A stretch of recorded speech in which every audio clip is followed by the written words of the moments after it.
Hello, can you all hear me? Yes. Well, welcome to the annual ARIAS UK half-day conference and AGM.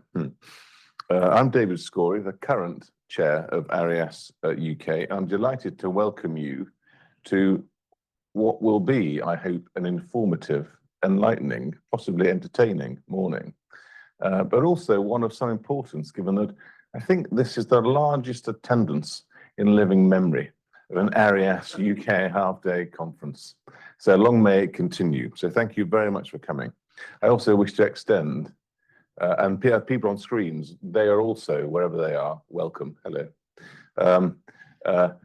I want to thank Jonathan Sacker and BCLP for allowing us to be here in these marvellous surroundings.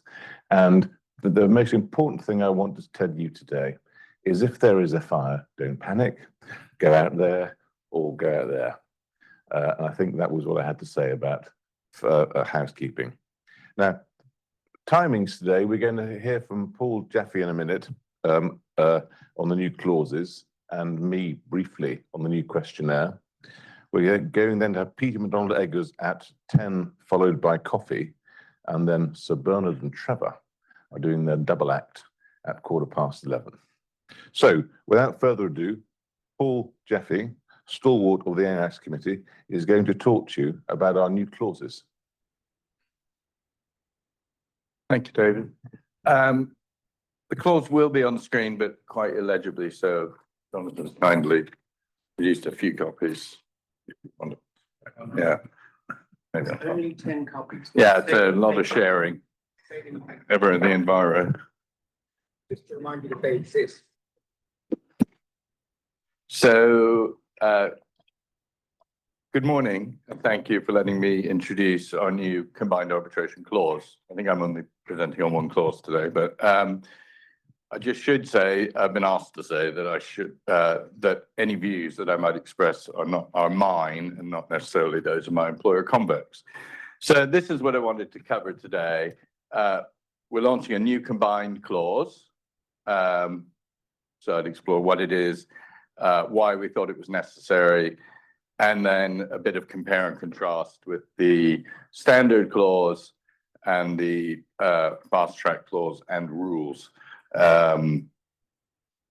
So this is the new clause. It's called the combined clause. It's got a subtitle, which is the snappily named ARIAS UK fast track arbitration for lower value disputes and ARIAS UK arbitration clause for other disputes. We probably don't deserve any awards for literary finesse, but it does what it says on the tin, or in this case, actually what it says in the clause. So the new combined clause is at its heart an incredibly simple concept. It combines the standalone existing fast track clause with the standard ARIAS well-known arbitration clause.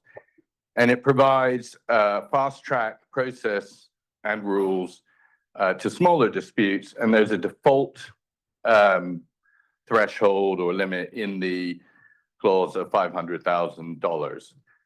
The full arbitration process and rules apply to disputes that are with a value of 500,000 or more. So I think part of the billing for this was the effects of the clause. This is I think the only bit that relates to effects. So the $500,000 threshold or limit, as I see it, applies to the dispute in the arbitration. So if you have a claim under your reinsurance policy or insurance policy for $2 million, but 80% of the market has settled, the dispute in the arbitration is only worth 400,000. So under the clause, as I see it, fast track procedure applies. If only 70% of the market, on the other hand, had settled, dispute in the arbitration is worth 600,000. This is the full extent of my maths. So the standard arbitration process applies. When considering, of course, the limit or threshold is a default and can be changed by the parties, obviously. And when considering that, it's probably worth bearing in mind that the successful party will generally recover its costs. The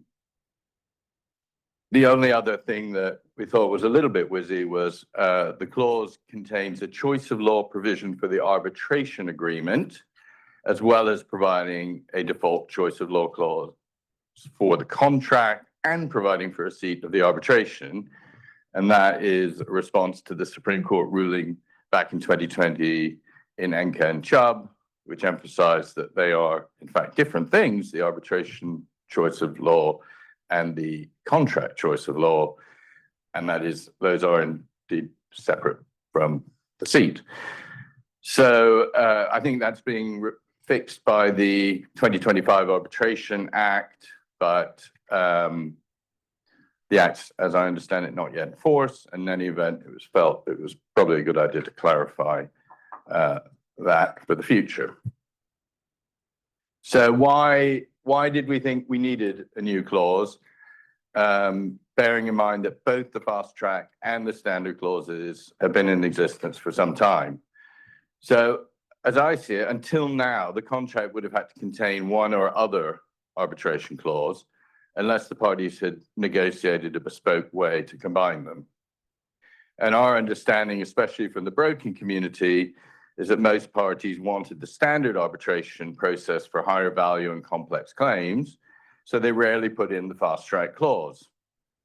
The problem with this is that for the smaller disputes, when the claimant would want to agree, which would be post-dispute, that the fast track rules should apply, the respondent would generally refuse, quite often, for tactical reasons. And then, of course, the claimants would find themselves without access to justice because of the small dispute relative to the high costs of the full-blown procedure. So even though the costs were awarded to the prevailing party, which would mitigate that financial block, most cases, as we all know, settle before an award. So users found the financial hindrance to arbitrating small disputes was still remained. So doing a little compare and contrast of standard arbitration and fast track rules and processes. So overall, the standard rules envisage a high level of party control, while the rules encourage a lack of delay or expense and encourage the arbitrators to adopt procedures suitable to the circumstances of the particular case. In practice, or at least in my experience, the process generally resembles that of a high court case. By contrast, fast track envisages a much higher level of arbitrator control. In fact, the first page of the fast track rule states that the sole arbitrator will take control of the procedure immediately upon appointment and provide the arbitrator as the widest discretion permitted under the law governing the arbitral procedure when making orders and directions. And the fast track rules then reinforce the emphasis throughout really on speedy and cost-effective resolution in various ways, which I tried to set out on this compare and contrast slide. So, for instance, a preliminary meeting must be held. There's a lot of, it's very prescriptive, right? It must be held within 7 days of appointment, at which directions and orders for the speedy, final, and proportionate determination will take place. The number of arbitrators is, of course, 1 under fast track versus the 3 under the standard rules. And the nature of the proceedings, unlike standard rules, fast track contains a presumption that the process will be on documents and written submissions alone. Of course, the presumption can be overridden if the case requires witness evidence. And I mean, again, to emphasize, both sets of rules provide for a wide level of arbitrator discretion. And then fast track introduces the concept of a closing date, which again, I think that's another must be held within 4 months of the commencement of the arbitration, and it envisages an award 14 days thereafter. Not sure how popular that's with arbitrators, but so again, costs, goes on and on the comparisons. costs are generally awarded to the prevailing party, but again, fast track encourages a limit on the recoverable costs to encourage cost-effective resolution. And finally, I've just tried to tot up the estimated timings of the entire process from commencement to award. I put 12 months for standard arbitration. I have to say that's probably, in my experience, quite optimistic. You need to really go some to get an award within 12 months, whereas AFTAR envisages 5 months.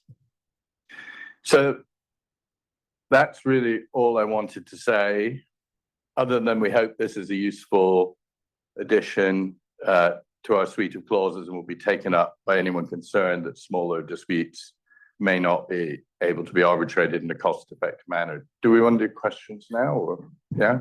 If anyone has any questions, I will be around in the coffee room. Oh yes, sir. Well, just quick, when you mentioned 25 factors, anything that it's That's a good question. No, my learned friends in the room. I don't know why. Yes, Mr. Robinson. just to make a point for people here. Obviously, the committee is up to the 500,000 from the broker perspective. So, personally, we were looking at a higher amount because obviously it's in our interest that we want any disputes to be settled reasonably and quickly, and you know, we can't even have reinsurers with short sometimes most of the time in that space, in the reinsurance space. So I would expect to see the brokers push for a higher number. A number of 2 million was mentioned, but I think it'll probably just to mention. And I guess, you know, there may be a whole pile of factors why one would want lower or higher, but one of the factors is, you know, if you want a market person on your panel and that market person is not comfortable being a sole arbitrator, you may be inclined to go for the 3. Yeah. So, sorry, Mr. Brent. So, no, I don't believe so. I believe you were our chair when the fast track was introduced, but I don't believe there is. But I could check. I'll check that, shall I? If I'm mistaken, I will come back. No. So I think when we did have an initial discussion about that, we wanted to leave that flexibility open because that point wasn't in the original ARIAS. So there's never a bad thing to have a little bit of scrutiny. Yeah. Yeah, great. You may be right. But I don't know what people think. Every meeting I go to, everyone hates the prospect of appeal to them. Can we just take a straw poll here? Who thinks that there should be a prohibition on appeal to the court following an appeal? Anyone?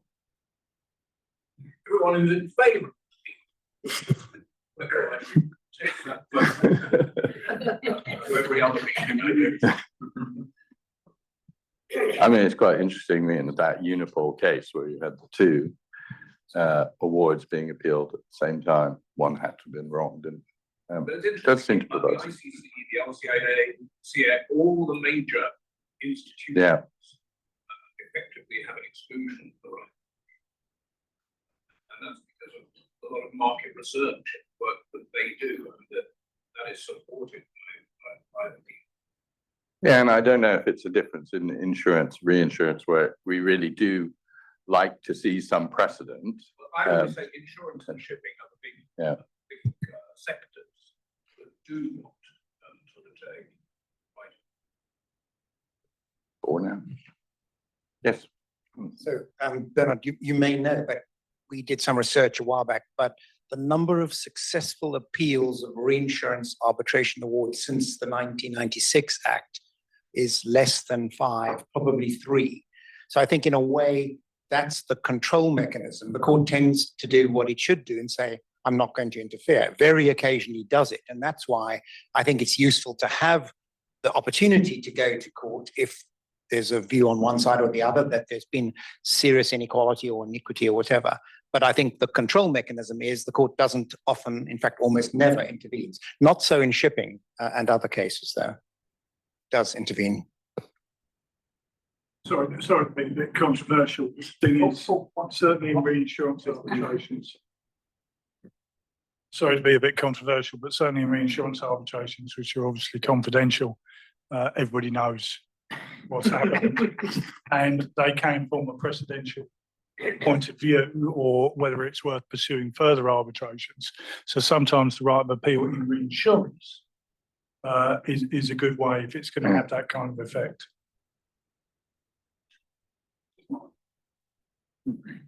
I'm biased. I'm a mediator. I'm surprised that you don't have the provision for mediation for the clause. I mean, these are not large sums. Do you need to go to arbitration and wait 5 months for an award? No, well, of course, you can mediate. I know you're probably a solicitor, so I understand why you say this, but I'm just raising the contrary argument. So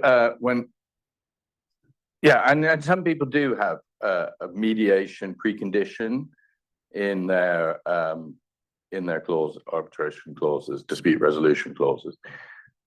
When I was buying, I was actually quite against that, because if I wanted to mediate, I could always mediate, but I didn't want to have an extra delay a mandatory delay put in place before I could take which is often regarded debt collection to get a resolution. But of course, mediation is a huge useful part of our community. I think from my perspective, building on your mediation point, we took the view that most practitioners, particularly at the senior level in the insurance and reinsurance market, would be able to initiate mediation on the side. And what might help them was at least an articulation clearly in the opening proceedings of the fast track clause of what the parties' positions were. And then mediation is always something that you have that almost, you could leapfrog from there on that basis. Just commenting again as a practitioner on the point of judicial scrutiny of any arbitration award, it's something that will, again, speaking for myself, not necessarily for Brit, that we've always found useful. We've never really sort of seen tribunals go off on frolics of their own, even if you look at the different decisions about Twin Towers, whether it's one event or two, how those arbitrations were fought. It's always been helpful for the market to have a degree of scrutiny of that and that option for it to go further. So I for one I'm very much in favour of it. And what we don't see in our disputes are disputes of fact, massive disputes of fact. So we don't sort of see that as an issue. So the mechanism of the appeal on the point of law is something that we're quite keen on, as well, from a personal point of view as well, I should say.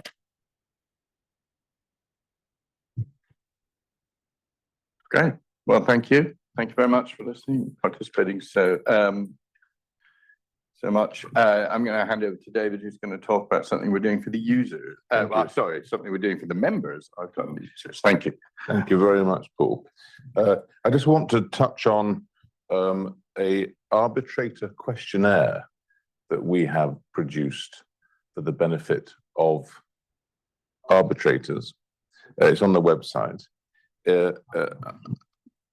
I commend it to you. It's not a particularly long document. I want to be quite clear what it is not. It is not groundbreaking. It is not particularly interesting. It is not a warranty that what is disclosed therein is what should be done.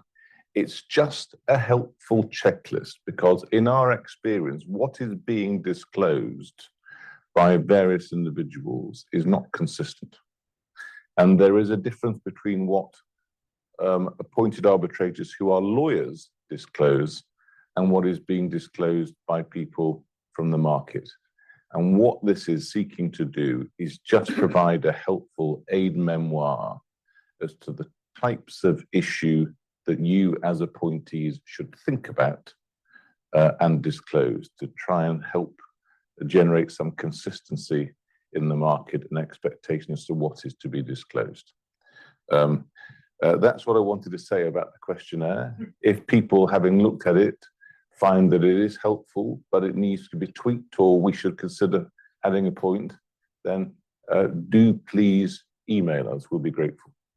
So that is all I wish to say on the questionnaire, unless anybody has any questions about it. Yes, please.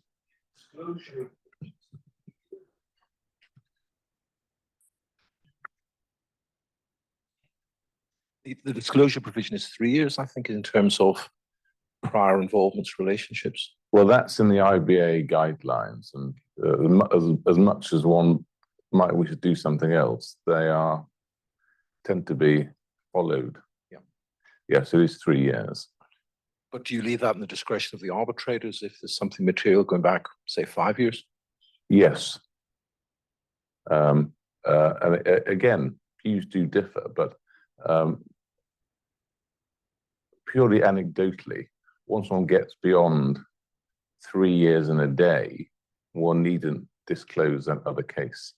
It might be different if one gets to 3 years and a day, and therefore I don't need to disclose the 23 appointments I had from that particular firm in 1 year.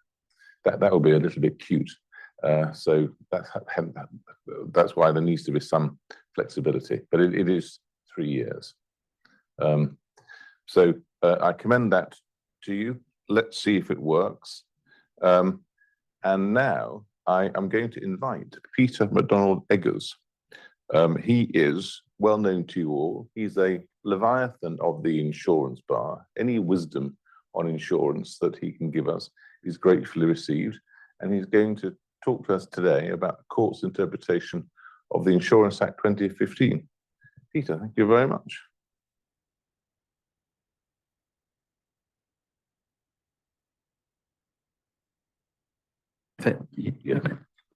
Well, thank you very much, David, and thank you very much to ARIAS for inviting me to speak today about a topic which, strangely enough, is very dear to my heart, and that is the Insurance Act of 2015. I have to do that. Not sure. Oh, right, sorry. There we are. When the Insurance Act was passed in 2015, there were cries by many, not just lawyers, but in the insurance world in favor of reforms, but also against the reforms which were being introduced. Some thought it was the beginning of an enlightened period. Others thought it was the end of days. And yet others thought it was a recipe for litigation. And the truth is, we still don't know what the answer is. And the reason for that is that the Act entered into force in 2016, except one of the provisions came to force in May of 2017. So that's 9 years ago now. And the first case to hit the court was in 2020. There was another case in 2022. So up to then, only 2 cases had arisen where the court had considered the Act, and to be honest, on points which were the same as the previous law. But in the past 18 months, I think there's been another 6 to 8 cases. So it may be now that we're seeing more cases enter into the fray. So the question is, how has the court interpreted the Insurance Act? Is it in a way which is surprising, or is it in a way which is entirely to be expected? Now, just to remind you, there were 4 major areas of reform introduced by the Act. You can see them on the screen. One is in relation to the duty of fair presentation, pre-contractual disclosure. The second concerned the impact of warranties and other terms of the insurance contract. The third were remedies for fraudulent claims. And the fourth were damages for late payment. Itself a controversial subject. Now, the Law Commission put a great deal of effort into drafting the bill to a large extent, and those provisions that you can see are well thought out. There are, however, 2 provisions which are introduced late in the day at the instance of the Parliamentary Committee. Now, I'm not saying Parliament hasn't got the right to introduce provisions into their own legislation. They do, but it happened at speed, and you can tell from the drafting that those 2 provisions are less considered, less thought out, and I would say more likely to give rise to litigation. And I'll come back to those 2 provisions later. To me, the most successful provision in terms of providing clarity is remedies for fraudulent claims, because it's absolutely clear what the position is, whether you agree with it or not. And therefore, I'm not proposing to discuss it because there's no cases considering it, and I think it's done a marvelous job.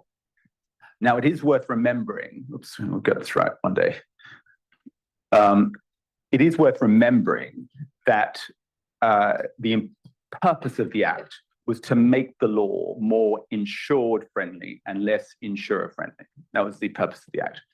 And so the first target was the duty of fair presentation. And the real complaint in relation to the duty of fair presentation was remedies. Avoidance was regarded as an unduly harsh remedy for any type of breach, no matter how serious or no matter how inadvertent and how innocent.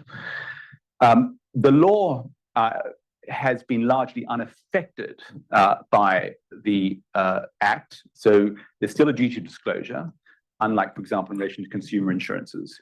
There are still exceptions to the duty, which are largely the same, and they have been considered in a number of cases, you can see. The law in relation to misrepresentation is precisely the same. The law in relation to materiality is the same. The law in relation to inducement is at least arguably the same. Some may disagree. And in relation to variations, the law applies to amendments as it does to insurance contracts. So that's all fine. Sorry, my clicker's not working. Is that me or have I done something wrong?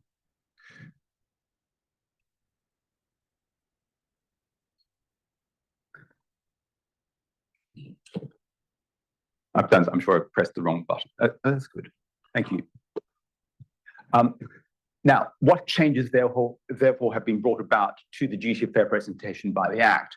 Well, I've set them out on the screen, but the two major changes are those in bold. And firstly is the scope of the insured's knowledge, which defines this duty of disclosure. And the corresponding part of that, of course, is the scope of the insurer's knowledge, which is an exception to the duty of disclosure. And then the major change is brought about in the realm of remedies. So it's no longer just avoidance.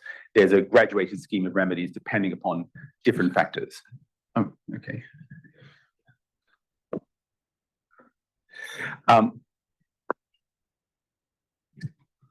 It's working, I have to go down. Okay, thank you very much. Great. So my proposal is I'm just going to look at a couple of cases which deal with the Insurance Act in the context of duty of fair presentation. The first, I think, is probably the most substantial decision, which is Delos against Allianz, or the win-win.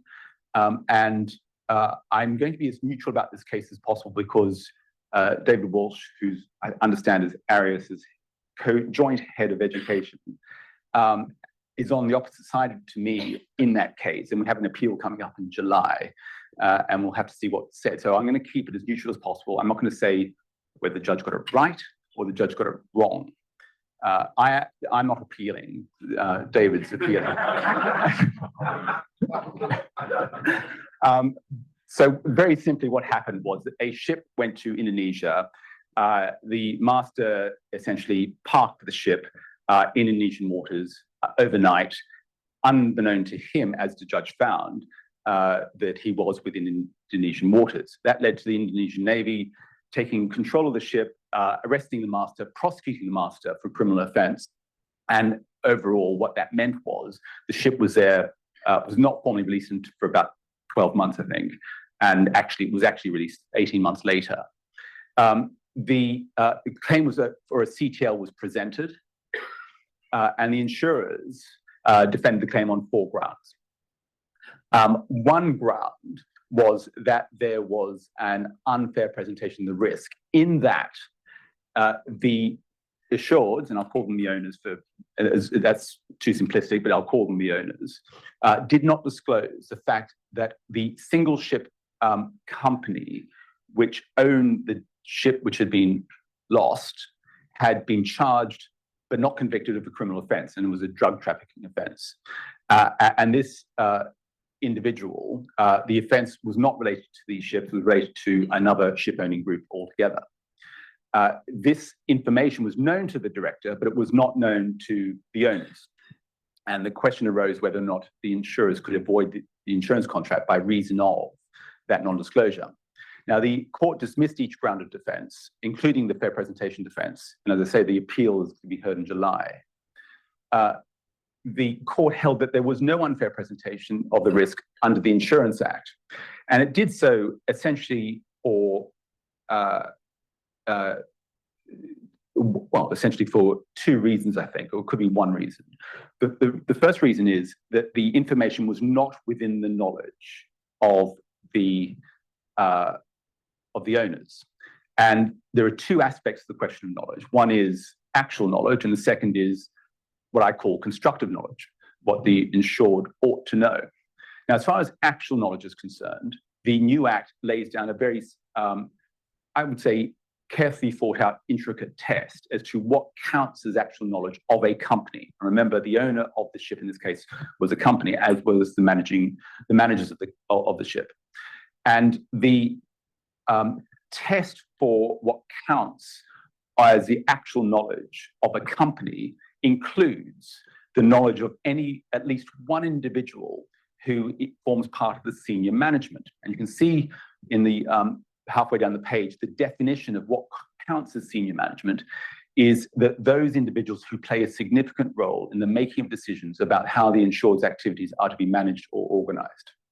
Now, in this particular case, the director of the SPV, the single ship-owning company, was a Greek lawyer who was still practicing, hadn't been just suspended or struck off or anything like that, and the evidence was, and the judge found, that the director had no control, no influence in relation to the deployment of the ship in terms of its operation, its employment, its crewing, made no decisions, was not involved in the insurance of the vessel. Rather, he was there to fulfill a transactional role, an administrative role. So he would sign transactional documents as and when required, but he essentially, according to the judge, served as a vehicle for the execution of decisions made by the ship managers. And in those circumstances, the judge found that the individual director, who was the sole director of the ship-owning company, did not count as a member of the senior management. And therefore, there was no actual knowledge to be attributed to the owners in relation to the charges which have been brought against the director. Now, the second aspect was constructive knowledge. And the insurers alleged that certain inquiries should have been pursued by the owners of the director as to the state of the director's fitness or to act as a nominee director, and whether or not the director knew of any circumstances which might affect the risk. And I won't go into any detail, but it's worth noting that the judge did not consider that the inquiries which had been proposed or be put by the owners to the director were not inquiries which would reasonably expected to be made. In those circumstances, there was no constructive knowledge. But you can see in the second bullet point, the definition of constructive knowledge, which is an insured ought to know what should reasonably have been revealed by a reasonable search of information available to the insured, whether the search is conducted by making inquiries or by any other means. And it goes on to say that the information in question may be held within the insured's organization or anywhere by any other person. Now, just forgetting about the win-win and just looking at that provision, it seems to me that's an incredibly broad provision, potentially. It's broader than the test used under the Marine Insurance Act, which has a restriction built in the ordinary course of business. That's gone. And so in certain circumstances, it may well be that that is a provision which actually widens the scope of disclosure rather than reduces it. The judge also dealt with other aspects, including materiality and inducement. The judge found that the information was material, according to the traditional test. And there was an element of inducement, but not inducement of the sort which the insurers had contended for. Now I'm going to move on from that to the next case, which is Tynefield Care. And that's an interesting case. I think legally less interesting, I have to say. It's not as interesting as the win-win. The win-win is much more interesting because it's dealing with provisions of the Act which are new and change the law. This does consider some of the provisions, but it's much more straightforward. And essentially what happened here was that the claimants, the insureds, operated care homes, and they were insured under 6 policies from 2013 to 2019. Now, as I said, the Insurance Act came into force in 2016. So any contracts of insurance entered into on or after 12th of August 2016 are subject to the Act.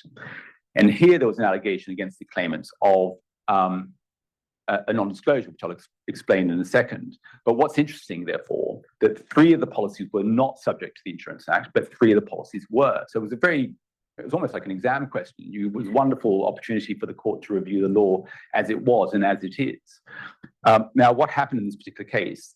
An individual, Mr. K, had been a shadow and a de facto director for the period up to 2016, and then a de jure director, a properly appointed director thereafter. Now, the information which gave rise to the non-disclosure argument and defense was that Mr. K had previously been a director of another company which had operated a fashion business, but which went into administration in 2006. And that's the information which the insurers say ought to have been disclosed. They ought to have disclosed the fact that the shadow director and the insolvency history of Mr. K, and there was a question asked in the proposal form as to the details of you or any other director or partner. Now, as far as the proposal form question was concerned, the court held that that did not extend to the role of any shadow or de facto directors. It was de jure directors. There was also a provision in the policy dealing with the cessor of insurance or the termination of the insurance if a director is declared bankrupt or insolvent. Now, as I say, the court addressed a number of issues, and as regards the earlier non-Insurance Act policies, held that there was a failure to disclose the shadow directorships and the insolvency history, and it was a material circumstance, and that was a breach, therefore, of the duty of the utmost good faith, which was set out in Section 18 of the Marine Insurance Act. Of course, the Marine Insurance Act doesn't apply to this non-marine insurance, but that was declared to be the common law.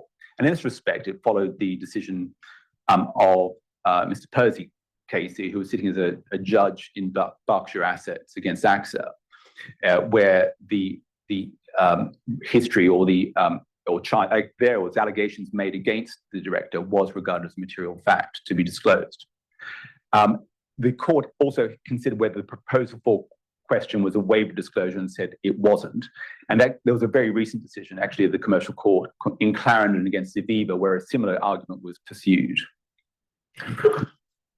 And as regards the 2016 to 19 provisions of policies, the court came to the same conclusion. And it's not surprising why, because the court was applying those provisions of the Insurance Act, which basically left the law as it was intact. So one would be very surprised to see that a different result would arise. So I'm going to move on, go past the conditions and look at the second aspect of change brought about by the Insurance Act of 2015, and that's concerning warranties and other terms. Now, there are 3 sections in the Insurance Act which deal with warranties and other terms. Sections 9, 10, and 11.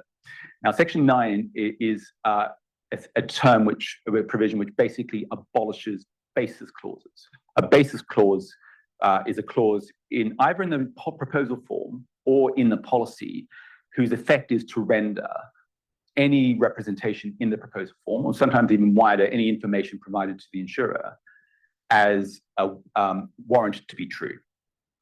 So you may have a proposal form asking all sorts of questions, all sorts of answers given, and at the end, it's agreed that the answers given form the basis of the insurance contract. And for 100 years, the courts have interpreted that to mean that the insured is warranting the truth of what is said, so that if anything is false, irrespective of its materiality, irrespective of whether or not it induces the insurer, the result is to discharge the insurers from the date of breach, which would be before the date of inception, so that basically the whole contract disappears. Now, this provision was considered in an important decision, Scott Beef against DNS Storage, which went to the Court of Appeal and was heard, which was where judgment was given this year. Now, the first instance decision is a decision of a judge, as one might expect, and if one reads it, one can see that the judge made some errors in classifying what the relevant terms were. And I'm going to come back in a second to Scott Beef, but what the judge held in that particular case is that a particular provision, which is quoted on the screen, which is the assured makes a full declaration of all current trading conditions at inception of the policy period, to be not to be a warranty because of Section 9. Now, in my view, Section 9 doesn't even apply to that for a number of reasons, and partly for reasons given by the Court of Appeal. But one of the important reasons is the basis clauses, at least in my view, which are abolished, are the indiscriminate rendering of pre-contractual representations into a warranty. What the explanatory notes published by the Treasury in company with the Act say, there is nothing wrong with having a specific representation of fact rendered as a warranty. And the judge wasn't taken to that and therefore didn't consider it. The other Section 9 is also considered in time field very briefly, which is the case I've just referred to. Now, that's Section 9, and it does an important job. But Sections 10 and 11 are really the working aspects of the Act when it comes to warranties and other terms. Section 10 applies only to warranties, not to any other terms. So you have to have something which is regarded as a promissory warranty, at least as defined by Section 33 of the Marine Insurance Act. And that definition remains even after the Insurance Act of 2015. Now, where the law changes is that previously, if you had a warranty and there was a breach, the insurers were discharged from liability forever after, even if the breach of warranty was remedied. Now, under Section 10, the insurers are discharged automatically from the date of breach, but if the breach of warranty is remedied, then the cover reinstates. So it becomes what's sometimes called a suspensive warranty or a descriptive warranty. And this was considered actually by Sir Jeremy Cook when he was sitting in Singapore in PT Adidaya against First Capital. So that's an important change. The real question, the uncertainty, which hasn't yet been considered by the courts, is what does remedying the breach of warranty mean? And there are two definitions where essentially the warranty requires something to be done or not done, etc., by an ascertainable time. So, for example, having a survey undertaken within 30 days of the inception of the policy, the breach will be remedied if the risk to which the warranty relates later becomes essentially the same as that originally contemplated. So if you have a survey done 40 days after inception rather than 30 days, that probably will reinstate the cover. But for any other warranty, the breach of warranty will be remedied when the insured ceases to be in breach of warranty. Now, that's all fine. The uncertain question is, how does that impact existing fact warranties? So if I give a warranty, essentially, that there are no past claims during the last 5 years, can that ever be remedied? So that's the open question. Section 10.3 sets out defenses to a breach of warranty allegation, which remain exactly the same as the Marine Insurance Act test. And then we get Section 11. Now, I said to you before, when the bill was going through Parliament, there were two provisions which were ill thought out. This is one of them. It was ill thought out because it was it was regarded as too controversial by the Law Commission to introduce at that time. And therefore, the Law Commission decided not to include in the bill.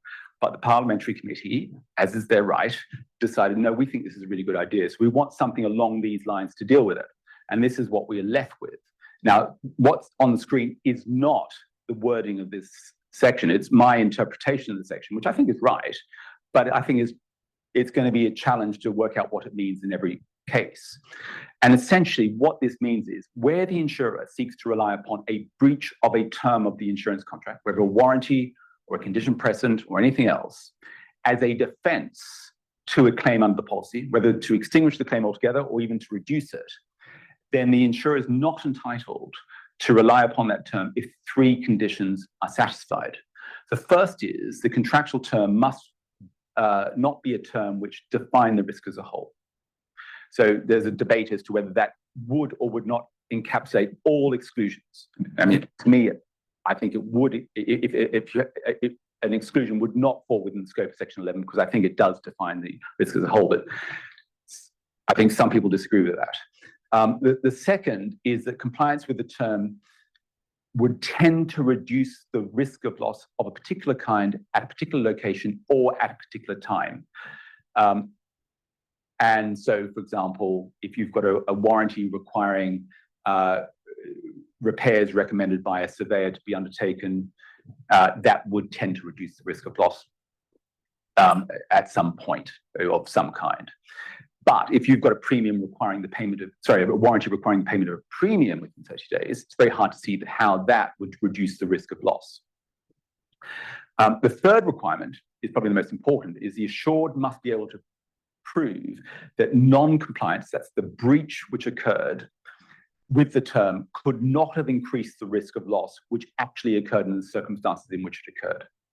So that doesn't mean, it's not necessarily a strict causation defense, but the insured has to show it would have actually not increased the risk at all, which I think is a tall order.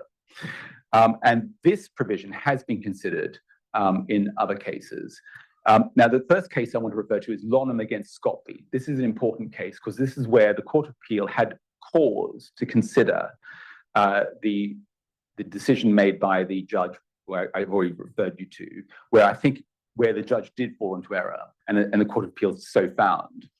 And in this particular case, what had happened was the insured and the claimant had entered into contract whereby the insured would store and freeze the claimant's meat, which was used for consumption, and it was held and found that the meat was actually unfit for human consumption or animal consumption.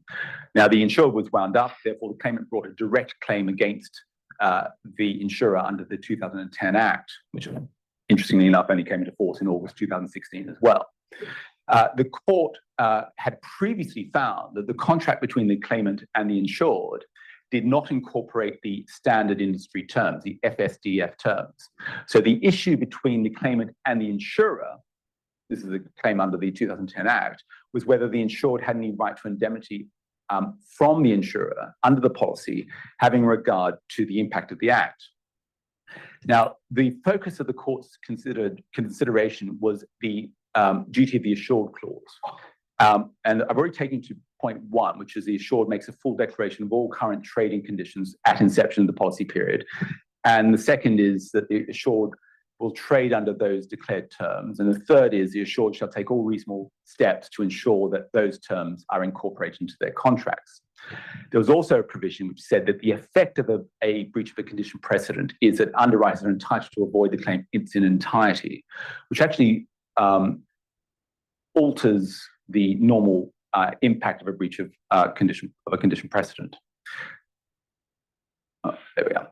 Now, as far as Lim 1 was concerned, which was a condition precedent, the assured makes a full declaration of all current trading conditions at inception. There had been non-compliance because the insured had not declared to the insurer that the contract with the claimant was not on the relevant terms. And therefore,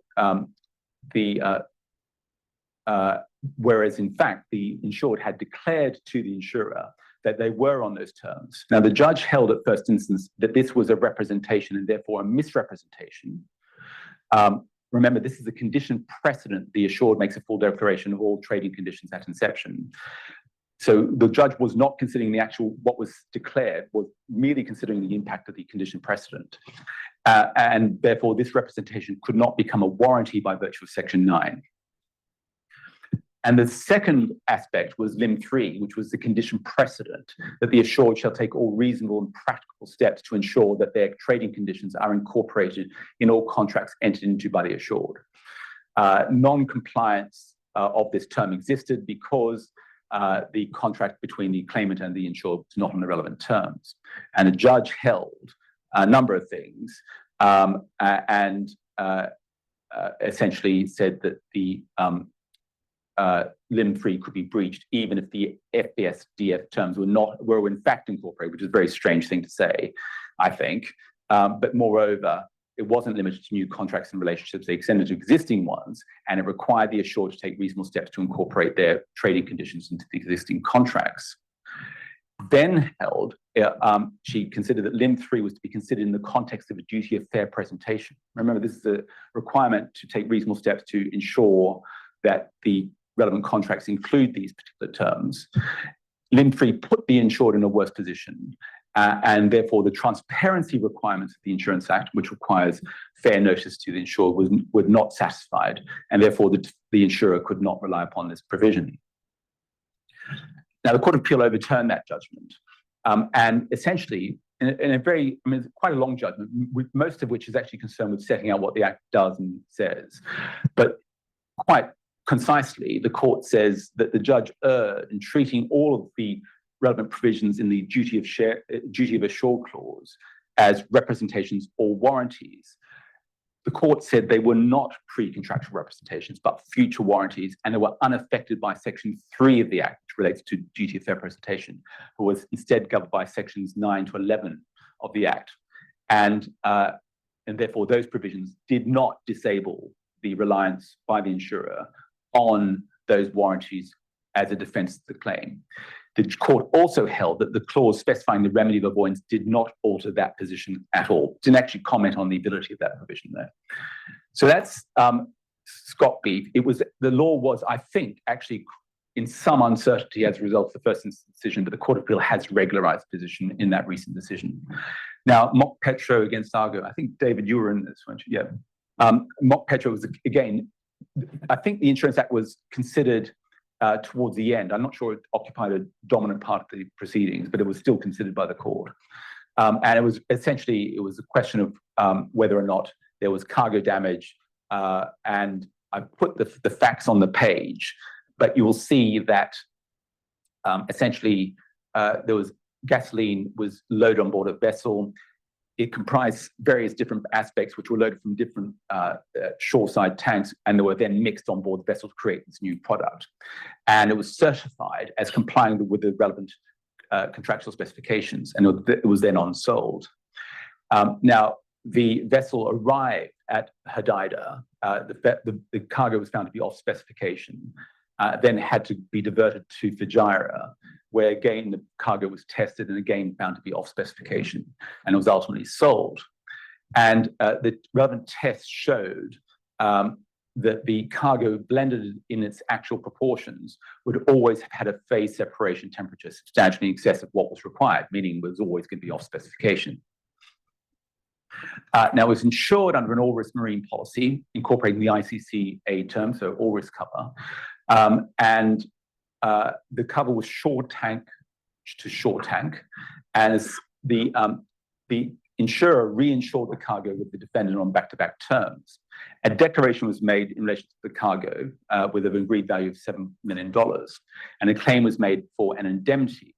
Now, the insurer argued that the cargo could never have been on specification as certified at the load port, but in fact was off specification and therefore unmarketable, irrespective of any subsequent water contamination.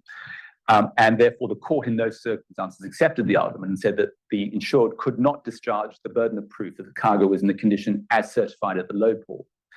And it was not satisfied that the load port certificates accurately set out the quality of the cargo as it existed. And there was a separate argument as to whether actually the blending of the cargo was itself a fortuitous event, which the court rejected.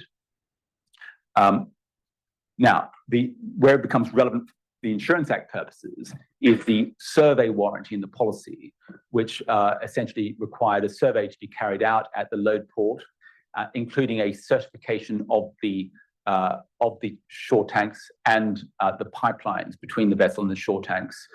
And the court held that this warranty was breached, not as regards the inspection itself, but as regards the certification, because the inspectorate, who were the surveyors, did not provide any certificate relating to the shorelines until March of 2023. And the policy further provided that failure to comply with the warranty will, in normal circumstances, void this policy. Now, as far as this provision was concerned, the court held this was not an alteration of, or a legally binding term which altered the position under the Insurance Act. It was nothing more than a warning, and therefore it had no impact. The court also considered the impact of Section 11 and said it did not apply because it could not be proved that non-compliance with the warranty could not have increased the risk of loss which actually incurred, which seems to me to be right. So that's warranties in other terms. We've got three provisions, Sections 9, 10, 11. There are massive questions which arise in relation to all three questions which have not yet been grappled with by the court. Then the final topic for discussion is Section 13A. Now, I said to you there are two provisions which were, I think, ill-considered by Parliament when drafting these statutory provisions. Section 13A was not intended to be a part of the original bill. That's why it was brought in by way of an amendment to the Act after it was passed. I find this very interesting. You probably don't, but I actually looked into the history of the passage of the Act and who gave evidence about what they said. Now, the two lawyers who gave evidence before the Parliamentary Committee happened to be Lord Justice Longmore and Lord Mance. What's interesting that they were both asked this question almost, I think, off the cuff. They weren't expecting to deal with it. They were asked by the Parliamentary Committee about the need for Section 13A. And before I tell you what they said, Section 13A essentially, it's on the screen, but the purpose of it is to get over the old common law rule that an insured who's not paid its insurance, has been paid its insurance indemnity within a reasonable period or any time, is not entitled to claim consequential losses as damages over and above the insurance indemnity. So the rule is you can't get damages for late payment of damages, and an insurance indemnity are damages. So Section 13A was brought in to deal with that issue. Now, Lord Justice Longmore and Lord Mance were asked about the desirability of this as not so much the drafting as the desirability of this additional entitlement to damages over and above the indemnity as a desirable thing. And as I say, I think they were asked off the cuff, so they weren't expecting it. Lord Justice Longmore said he would like to think about it and would write a letter to the committee, which no one's ever seen, at least to my knowledge. It's not, I've not seen it in any public record. Lord Mance, actually, who was very critical of the legal position at the common law over a number of years, actually thought it was not a good idea. And I'll put it this way, he certainly did not wholeheartedly say this should be done. So notwithstanding whatever Lord Justice Longmore may or may not have said, and notwithstanding what Lord Mance did say, nonetheless, the Parliamentary Committee introduced it. Now, the problem with it, it's been applied in the spirit it's intended to be applied. The problem with it, it doesn't actually fit the previous law. The previous law was you couldn't even get damages for the late payment of insurance indemnity, even if there was an express term saying you have to pay this within a reasonable time, or within 30 days or 60 days. That didn't change anything. All the Act does is to introduce an implied term that the indemnity has to be paid within a reasonable time. It says nothing more. So if an express term is not going to change the common law, it's very unlikely that an implied term is going to change the common law. But that's not the purpose of the Act. It's clear that what motivated the Act was to allow an insured to claim damages. And I think it'd be a very brave advocate to say otherwise. And I've argued two cases, and I haven't said otherwise yet, anyway. Now, as far as a reasonable time is concerned, that's a question of fact, and you can see the factors which contribute to that assessment. Now, as I say, there are two cases which have considered Section 13A. The first was Quadra against Excel, which is a warehouse fraud. And in that particular case, what the court was considering, firstly, what was a reasonable time in a complex warehouse fraud insurance claim. And the court said 12 months was a reasonable time in which to pay the insurance indemnity because of the investigations which would have to be carried out and because of the complexity of the issue. The second issue was, even if the insurers were not entitled to defend the claim, so they were obliged to pay the insurance indemnity, which the judge ultimately found they were, the question arose whether damages should be payable on top of the insurance indemnity.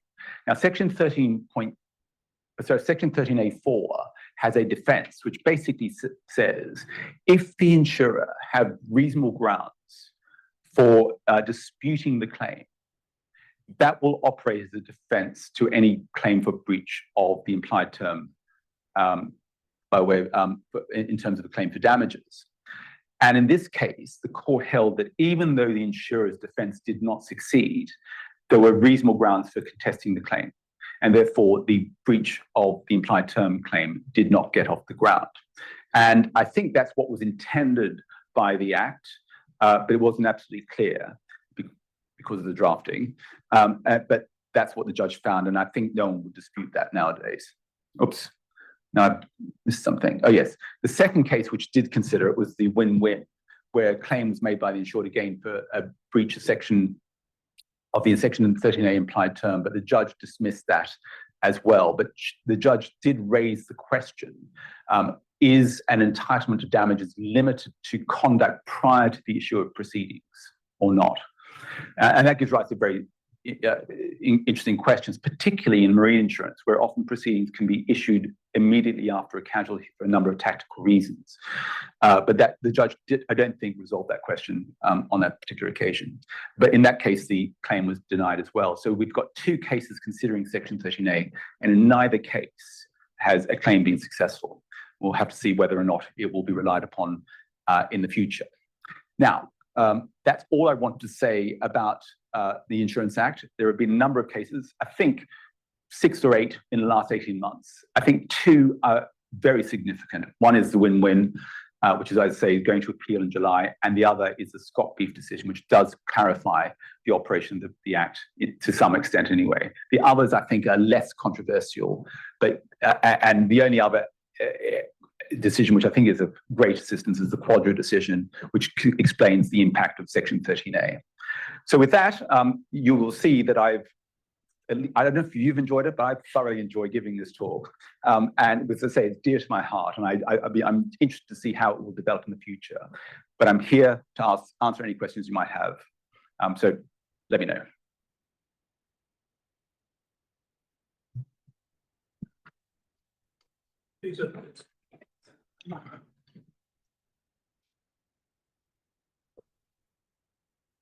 Peter, I think you said early on in the talk that the Act had clarified the insured's knowledge for the purpose of duty of fair presentation, particularly corporate knowledge, and the fact that said to include either senior management or the people who place the insurance. Yes.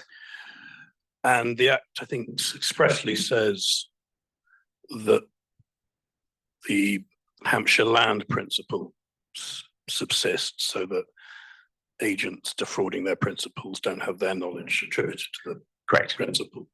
But do you have a view on what's happened to what was called the Arab Bank extension to the Hampshire land principle, namely the idea that if the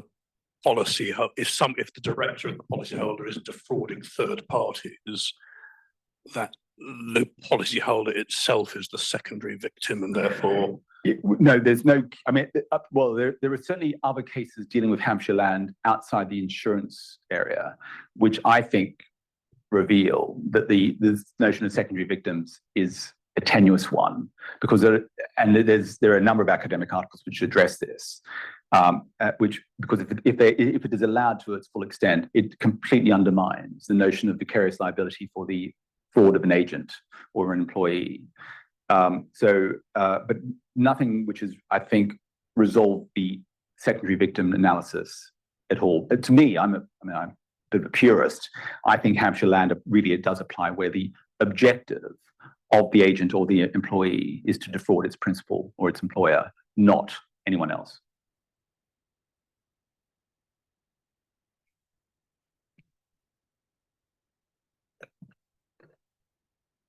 Peter, just going back to Scott Beef, which is a really interesting decision. I think as a practitioner, when you sort of read the first instance decision, you sort of a little bit of rolling of eyes, but you then sort of thought, well, if the spirit of the Act is to try to encourage fairness and achieve some more of a balance in terms of the insured's favour, you sort of could see where the front line judge was going. Although I agree with you, the reasoning is difficult to follow.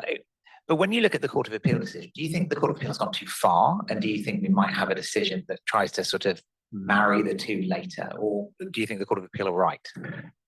Well, I certainly think the Court of Appeal are right. I don't think it's gone too far. I think that the essence of the Court of Appeal's decision is really to classify what the duty of the assured clause was and was not. So it was basically, it was a warranty or a contractual term of some sort, but it was not a pre-contractual representation. And I think that's absolutely right. So I don't think it's going too far. I think it's just stating, in that sense, stating the obvious. if you look at I actually don't think they say very much about the Act in terms of what they think it means or how it operates. It's a very what's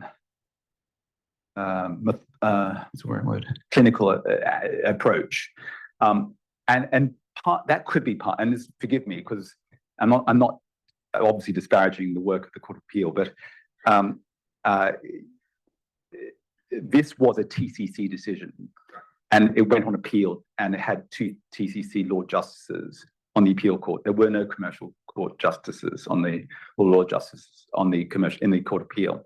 So we didn't have the benefit of a commercial judge at first instance or of a commercial judge in the Court of Appeal because it was TCC. So I think you may have seen a different approach at both levels had there been a more of a commercially influenced judge. Now, that's not to say TCC judges don't know their insurance law. They do, because they do to get a lot of insurance disputes. But I think they may see it in a different angle, a different light than commercial court practitioners do. So.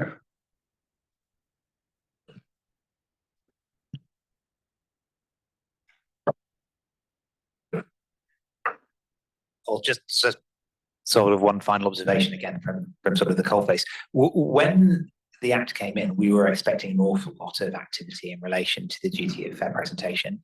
But actually what we found when you're looking at it is that the results probably are fair. You're speaking to underwriters and you're having discussions with them about what they might have done, what they wouldn't have done. And actually you sort of do reach a resolution. And I think the broking community have played a massive role here, because they've sort of said, well, this really is about fairness. And you can sort of see where the brokers are sort of saying, well, we didn't know this point. But you sort of see where the happy medium is. So it may be that one of the reasons why we haven't seen this sort of deluge of cases about fair presentation is that ultimately the right result gets reached. Well, that may be for the first 10 years, whether that continues. Yeah, I'm not sure. I mean, it's interesting. If you look at the win-win, for example, that was a 2019, I think, event. So that was a case which took 5 years to reach judgment. So if you look at the entry into force of an Act of 2016 and you add 5 years, you get 2021. Now, it's the trickle of cases is a bit slower. So I suspect you'll get more and more cases going forward. But you may be right. I think what the Act does allow is for particularly in terms of remedies, because it's no longer avoidance or nothing, there are intermediate remedies, then there's more for the parties, the insurers and the insurers, to discuss and negotiate with than there had been in the past. So I think that's right. But when the Act came into play, I mean, I was sort of advocating for a much more laissez-faire approach when it comes to remedies, allowing the court to distribute the remedies as it saw fit, rather than being avoidance or only in certain circumstances, or rewriting the contract in certain circumstances, or reducing the claim in certain circumstances. Because that fit within the Misrepresentation Act, which gives a discretion to the court to substitute avoidance with the order for damages. But no one has really considered what the impact of the Misrepresentation Act is. So that's still another area of dispute. So I think what you say is probably right, in senses the question of fairness involved. But I still think, for example, the duty disclosure is broadened rather than shrunk under the 2015 Act. I suspect we'll see a greater, not a trickle, but maybe a rivulet of cases coming forward. Yeah, just one thought. Do you see a differentiation between direct and reinsurance? The fact that reinsurance obviously is the broker's specific is honourable engagement, and there is an expectation of knowledge and understanding of the risk being presented and the risk being underwritten between two sophisticated parties. So do you see that there may be two different levels of expectation, shall we say? Yeah, I think so. I mean, reinsurance creates all sorts of difficulties, but you're right. You've got, in the general case, you've got a reinsured and a reinsurer who are both familiar with insurance business, the way that business is done, and they're sophisticated, and they should or should not know various things. There still are disputes now which involve breaches of the duty of fair presentation in the reinsurance context. But of course, there are many other reinsurances which are just where the reinsurer is just a captive or the front, which do give rise to the same old problems, particularly where you've got a presentation by the original insured directly to the reinsurer, and then you get the reinsured being slotted in afterwards. So that gives rise to the same old problems as before. But the important thing is the Insurance Act does apply to reinsurance as well.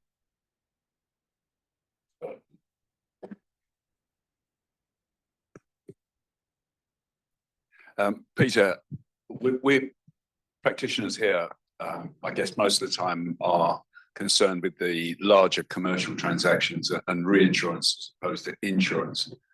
But as an expert, I've received a number of appointments over recent years where the issue of representation or misrepresentation becomes clouded by the fact that for personal and small commercial business, often now those transactions occur online, and there's a prescriptive screen which asks certain questions, and it may not be comprehensive enough to cover all of the activities of an insured or all of the history of an insured, and the broker is remote. So although the broker is supposed to know his client, he's just a cog in the transaction. Do you see any differential, perhaps going back to Steve's question, any differential representation issues are being applied in those circumstances where the transactions are done online and we are dealing with personal lines and small commercial? Well, I think in two respects, Pat. I mean, obviously having online transactions is actually a benefit to the lawyers because you're having documentary records of what is said and what is not said, which may not have existed previously. So if it was done as an oral presentation. But you're right, some of these online questionnaires, if you like, or forms do ask broad questions, and they sort of encourage pithy answers, which may underplay or overplay the significance of what's being said. But so I don't know if it's had an impact yet. I would hope that anyone, whether it's a judge or an arbitrator considering it, would understand the limits of the forum in which these questions are being asked and answered, and would take that into account. And in a way, that's the way Pan-Atlantic and Pine Top was considered when it was heard, and that was obviously before online presentations. So at the moment, I'm not sure I've seen a marked difference, but I can certainly see the dangers, if you like, or depending on point of view, the opportunities of online presentations. Yeah, I mean, one in particular that I was involved in, the insured didn't fit neatly into the profession description, which was online, and the broker had reason, I would say, to have had a discussion with that insured about precisely the activities that were taken on, and did not do so. And so the claim the claim was avoided by the insurer because the activity was not within its appetite for that type of risk. And that's not the only occasion that I've seen. Right. Well, I'd be interested to see those sorts of cases, I have to say. Well, Peter, thank you very much indeed for that tour de force and being so brave as to state the questions. So thank you very much.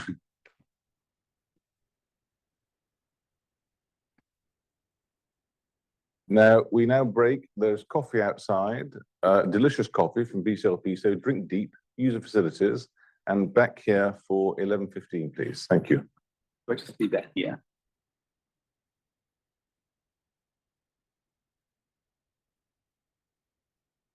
Come back, both in the room and online. We are honoured indeed to have Sir Bernard, Eder, Trevor, Clegg with us to give their views on the practicalities of arbitration. They would like this to be an interactive session with questions. So therefore, enjoy a rare opportunity to interrupt Sir Bernard. If you have questions, just raise your hand because we need a microphone so those watching online can hear the question. Sir Bernard. Morning. Great pleasure to be here.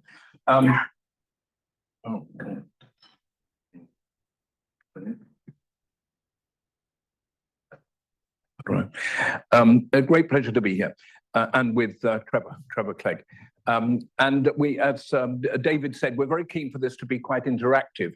And we were originally told that the topic would be tips for practitioners. And so we haven't got a script as such. We've discussed broadly what we're going to do, and we're going to, I don't know, spar off each other perhaps a bit, because we come from rather different backgrounds. And one of the great things I should say of arbitration is sitting on a panel with, I sat on a panel with Trevor. I come from a rather narrow, legal, bleak background, and Trevor widened my vision. So that was helped, and I think that's very good. So we've divided it into main topics, nothing very detailed, but we had some preliminary issues as to setting up the arbitral tribunal and how that works, and then going on to procedural issues, and then some general issues at the back. And we've got about 40 minutes, so I hope that's okay. We might have some votes along the way, so that makes important that you listen, okay? And so the first thing we thought on preliminary issues was establishing the tribunal. And Trevor has some thoughts on that, and then I'll kick in as well. Well, thank you, Bernard. Nothing too impressive. However, clearly choosing the right makeup of the panel is essential. Some issues, or most issues in reinsurance, are going to involve not only legal issues, but market issues as well. And despite there being a dearth, perhaps, of market practitioners currently willing to serve on arbitration panels or tribunals, as we have here, I think it is important to try and match that panel to the issues that are going to be in hand, because it's in everybody's objective and interest to get a decision that makes sense. So my first issue would be considering the makeup of the panel and the individuals that you are going to appoint. And I think certainly from a selfish perspective, a market presence on those panels is usually something that would be, I think, helpful to not only the parties, but to the ultimate award that might be made. I think there are three main recurring, I'm not sure, problems that I have. One is disclosures, and that is a real big problem now after Halliburton, as to how much to disclose, how much not to disclose. I generally was the view, if in doubt, just disclose. But I mean, I was asked last week whether I had ever acted for a party. And the truth is, I can announce, can I, that I have been in practice for 50 years. This is my 50th anniversary, almost to the day. Almost to the day, and my wife wants me to retire, but I'm having far too much fun at the moment. But 1975 is when I started. But disclosure is a real problem, and perhaps we can discuss that. I have no easy answer to it, is the truth.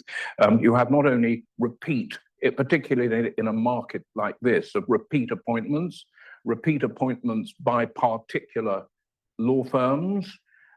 I keep, also another question is, how much money do I earn through appointments from a particular law firm? And I have a table, is Rachel here, my clerk? She calls us, she's my practice manager now, not my clerk.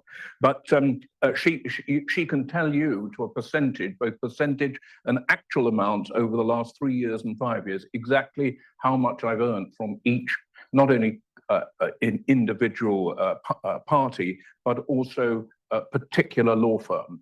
And I always try to keep it under 10%, either of a year, 12 months, 3 years, or whatever. But those are the kind of questions that arise. That's the first point. The second difficulty that I have is appointing a chair. And that has become increasingly complicated. I think I'm doing one case, I think it's taken 4 months to appoint a chair. It's a big case. And you have, sometimes it's just left to the two arbitrators. Sometimes there are complicated procedures where you adopt a 3 each, and then you try to find that kind of thing. I myself I'm going to use the word hate, because I do, and I refuse to do it generally, go through a point where I am allowed to speak to my appointing party. My view is that that practice should be banned. It is about as corrupt as it can possibly be, and it brings arbitration into disrepute. That's my view. And I say I virtually never do it. I tell when I'm appointed I will not do it. And then my arm is twisted because the parties go through a procedure to agree it. And I think that the Arbitration Act should be amended again to ban any discussion with the party appointing to you once you're appointed.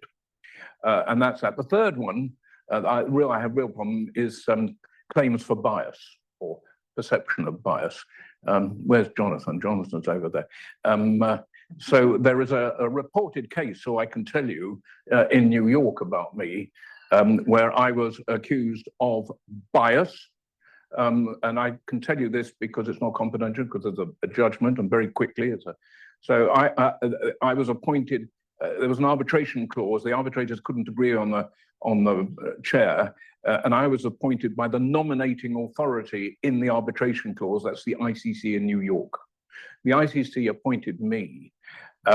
It was a reinsurance case. Or no, I think it was direct liability, can't remember. But one of the parties, in the course of appointment, the ICC in New York invited the parties to make submissions as to who they should appoint. And one party, for various reasons, did not want the president, the chair, to be an English lawyer. You can appoint anyone you like, apart from an English lawyer. And for various reasons, the ICC then appointed me. Partly because it was an English contract, seated not in England, but it governed by English. It doesn't matter, I think, as I remember it. They appointed me. The party who objected to the appointment of an English lawyer then challenged me on the basis that I will have seen the correspondence where they objected to an English lawyer, and therefore I would be biased against that party because they would know that I would know that they didn't really want me. Okay, so there were two grounds. That was the first ground, which was a very stupid ground, partly because I'd never read the correspondence anyway, and I didn't know that they would object to me. That's the first offence, but they objected to me on that. And there was another one which was even worse, but would take a little time to explain. Anyway, they objected to me, went to the ICC in New York. Procedure to challenge. The ICC in New York rejected that. They then went to the court in New York, which was very, very odd because it had nothing to do with New York at all. There we are. The judge in New York rejected it as well, and then they went to the Court of Appeal in New York and abandoned the hearing in the Court of Appeal because we had produced the award about a day before the hearing took place in the Court of Appeal. So that's an interesting case. Trevor has another one, I think, where there was a possible challenge on repeat appointments in the context of bias. First thing I want to do, Bernard, and I don't get the opportunity to do this very often, is to trump you because I've been in the business for 54 years. Oh, there we go. And you're quite correct. I had suffered from an accusation of bias. And it is a reported case because it went to a hearing. I was appointed by a party on a number of arbitrations as a collection mechanism, and one of those references actually proceeded. The others resolved quite quickly. The one that proceeded was with a foreign reinsurer who failed to nominate their arbitrator in the required time. So by default, under the reinsurance contract, I was appointed as sole arbitrator. So the proceedings continued, and we'd gone some way along the road in terms of disclosures and discovery when the foreign reinsurer then decided to change their lawyers, and the new lawyers looked at the case and decided that, excuse me, because of the multiple appointments that I'd received from the same party, that even though they were not going to accuse me of bias, they accused me of a perception of bias. To the extent that that went, and the party that appointed me wanted that challenged, and it went to a hearing in commercial court before a commercial court judge who ruled in my favour. But that too is a reported case. Jonathan. A few things. Bernard, just a question to you about the third arbitrator / umpire. What's, bearing in mind this is an interactive discussion, what's your preference? That the two appointed arbitrators, as the clause often says, appoints, or do you like to hear from the parties that they've gone through a sort of shortlist process and they recommend X, or even hear from the parties saying their preference is X and the other one is Y, whatever? Do you... I have very strong views on this. I prefer two alternatives, and I don't mind which. One is leave it to the arbitrators who've been appointed, or leave it to the parties. What I don't like is getting involved in discussion with the party who has appointed me with regard to the appointment of the chair. So you don't think it's presumptuous of the parties to say to you, we will nominate or propose a third arbitrator? No, I'm very happy with that. But what I don't want is for them to ask me to try to negotiate with the other side to appoint that particular person. I don't like getting involved in that, because what tends to happen, and I put the phone down when this does, is they'll say, oh, this is a kind of case where I think that this person will be better to help us win the case. And that's the problem. And I'm very happy for the parties to agree that. I'm very happy for the parties to agree a particular person, perhaps subject to the approval of the two arbitrators. And so, I mean, the arbitrators will be working with this individual over a period of time.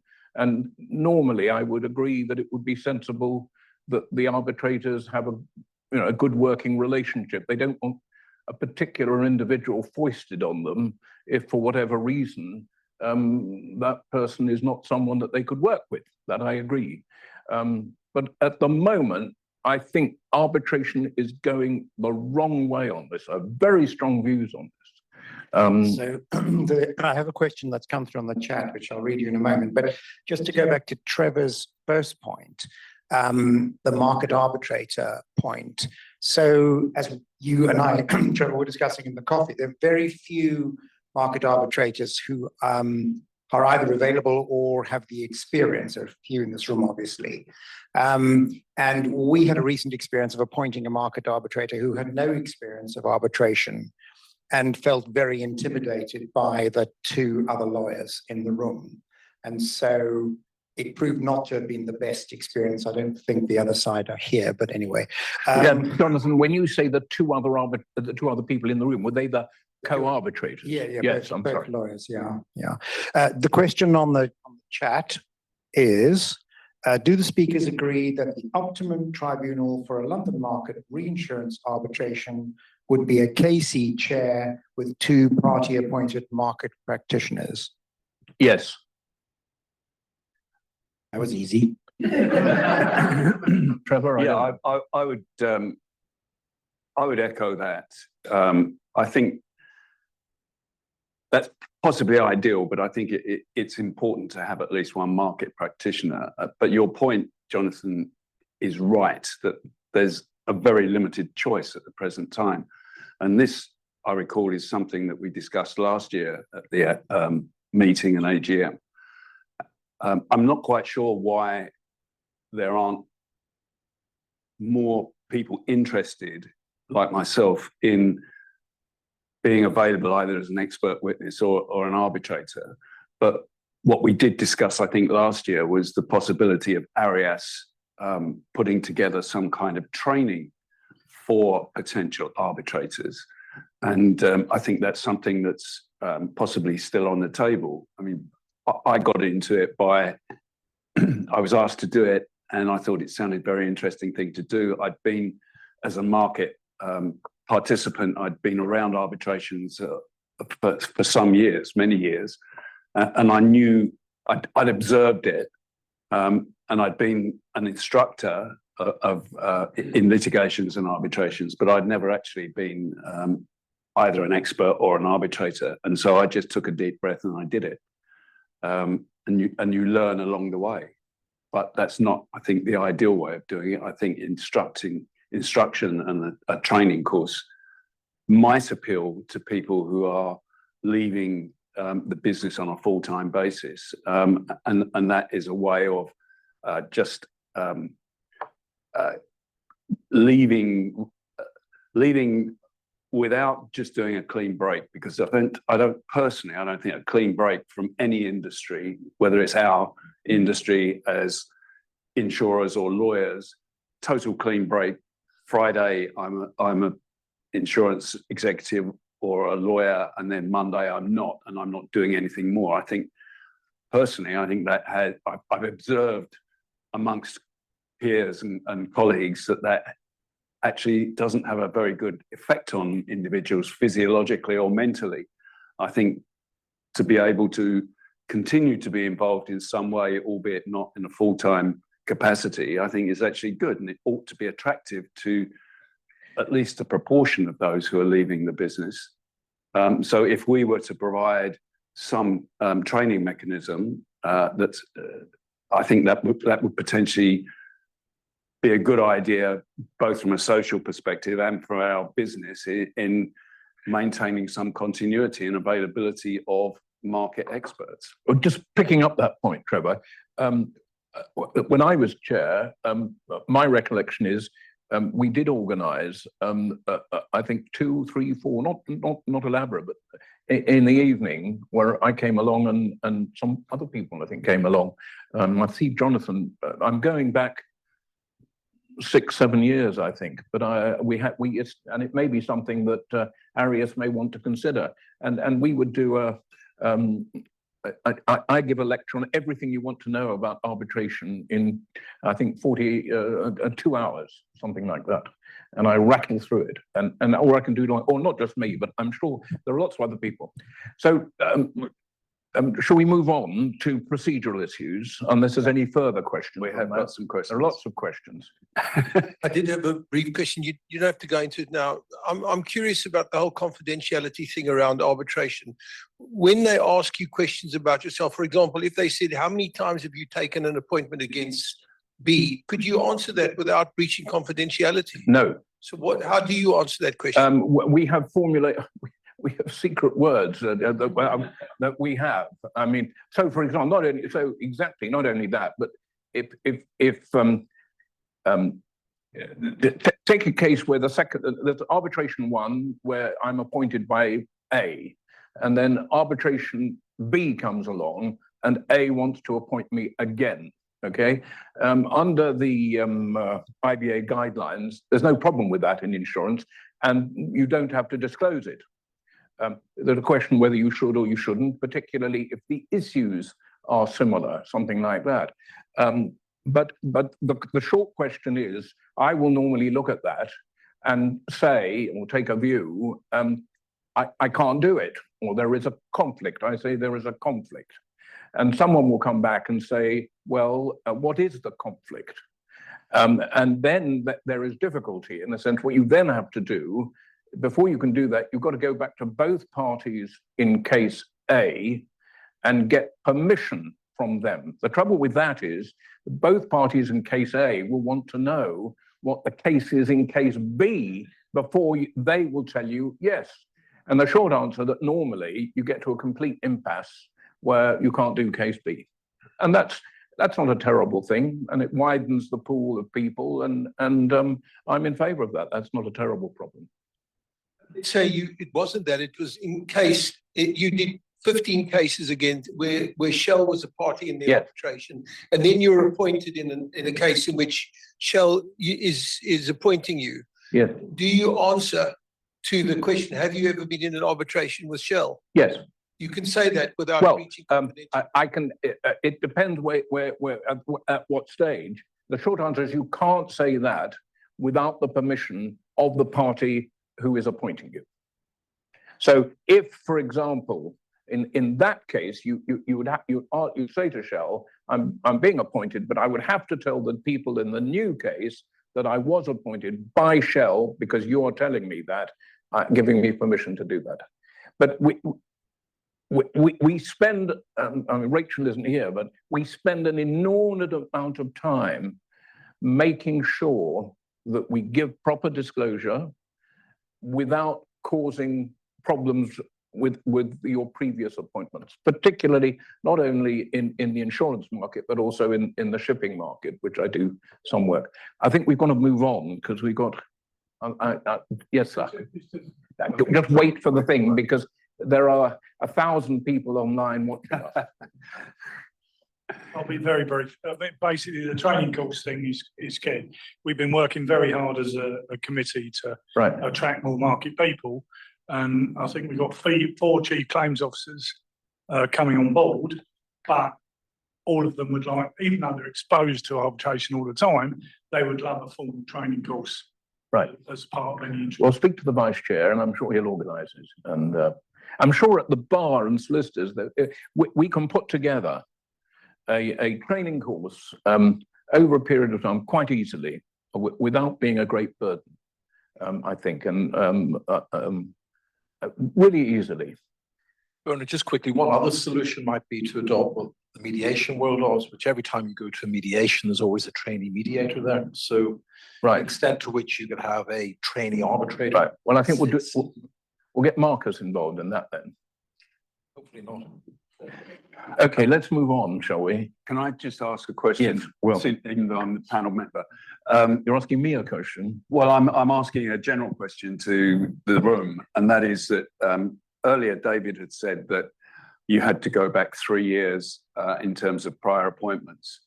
I did some disclosures yesterday. It took me all morning to go through my records to give what I thought was a complete disclosure, but I went back considerably longer than 3 years. Would you say, David, that 3 years is an absolute cutoff, or should we err on the side of caution and go back further than that? And if so, how much further? I'm going to dodge giving an answer to that, Trevor, because as I don't think that we at ARIAS should tell you what is the time. What we can do is say the IBA guidelines have the 3. Parties often ask about 5. More frequently now, people are asking about appointments ever, which is very burdensome, particularly if one has been around for a while. Because particularly 50 years. Yeah. So I think it's a matter of judgment, which is a very unhelpful answer. Well, can I give a helpful answer? The short answer is you say, over the past 3 years, this is what I've done. And you put it down there. And if they want more, then they've got to ask for more. Is the onus on the parties to ask or us to disclose that? Well, the short answer to that, another way of doing it, and we have formulations, is to say, over the past 3 years, I have done this. If you want more information, then we will do that. And please ask us what further information you want. So there are ways of dealing with it. Yeah. Yes, David. I'm keen to get on to the really difficult points. We have a question on the chat. Can I put the question on the chat to you? When a market practitioner is appointed as a sole arbitrator, but not legally trained, should there be provision for costs incurred, having an independent KC checking the awards watertight? Can I answer that one? Yes. Yes. In the matter that I described I used to have earlier, in chambers when I was counsel a white flag, and when I didn't know how to answer it, I used to give that to the client. Yes. In the matter where I was appointed as a sole arbitrator in default, I asked the parties for the ability to retain a lawyer in order to help me to draft the awards so that the award would be correctly drafted and not or much less likely to be subject to any appeal. And both parties agreed to that. let's move on, if we can, to the, I'd say, procedural matters. And we've got quite a lot of things to cover. The first thing I wanted to say was that my view is that any arbitration can be concluded, including an award, within 12 months. And any arbitration that takes longer than that is due to the fault of the arbitrators, okay? It's not due to the fault of the clients or the solicitors, it is due to the fault of the arbitrators.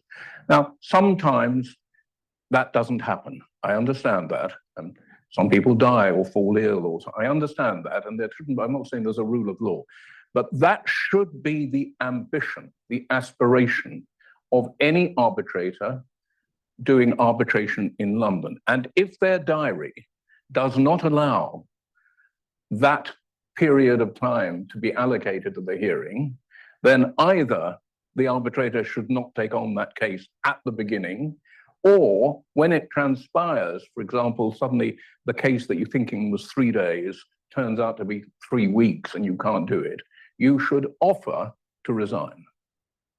And if that can be embodied in the arbitration or a new arbitration act as well, I think. And I'm doing a case at the moment where we're trying to fix a date. The earliest date for a 5-day hearing, not an insurance case, I should tell you, 5-day hearing is, one of the arbitrators says, is March 2027. Good grief. I'm the chair in that, and trying to twist arms to sort that out. So that I start off on that. Now, Trevor, one of the things is there's always a great debate about procedural order number 1. I'm not sure how many of you are familiar about that, but that's the great kickoff. And there's a great division of view in terms of arbitration practice.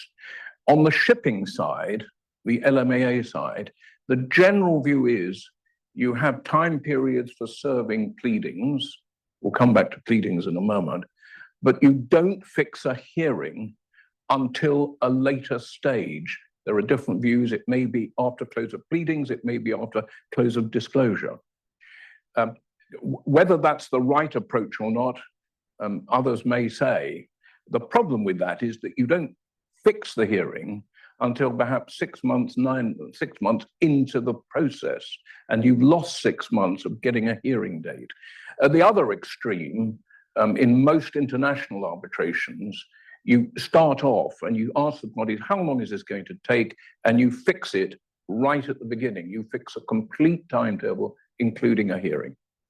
And again, I'm not sure what the practice is in particular cases, but you may know, and that's the first thing. The second big thing I wanted to say is that normally the big issue is that on PO1, procedural order number 1, and linked to that, should there be, I'm going to call it English-style pleadings with witness statements and experts' reports to follow, or should there be, I'm going to call it American-style memorials or briefs, where a document is produced with all the documents, or pleading with all the documents and witness statements and experts' reports.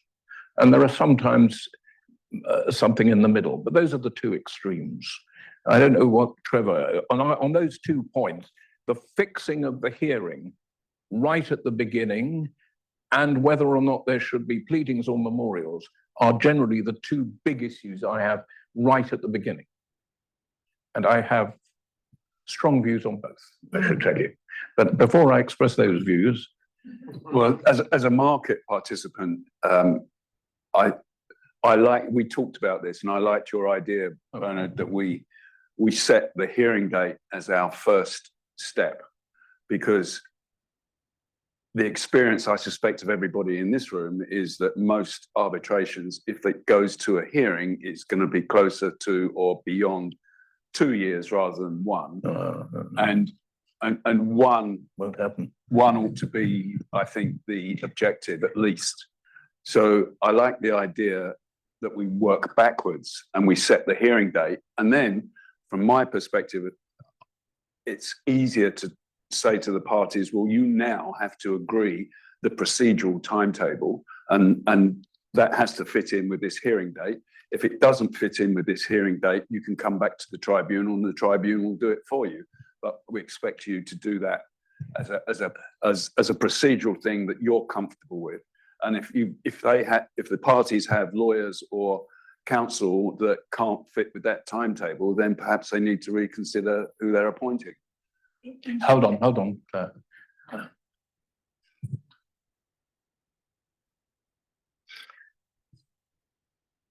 Getting a lot of exercise today.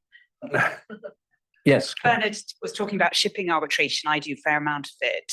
There, it's very common, as you say, to defer fixing a hearing, but also the majority of cases don't involve a hearing. And that's why it would be foolish to fix something when it's not at all known whether there will be a hearing. I think if you know there'll be a hearing and you've got a good idea it will be 2 to 5 days, then it is sensible to fix it at the outset, and a 12-month timetable would focus minds. The problem is that parties are often not entirely confident.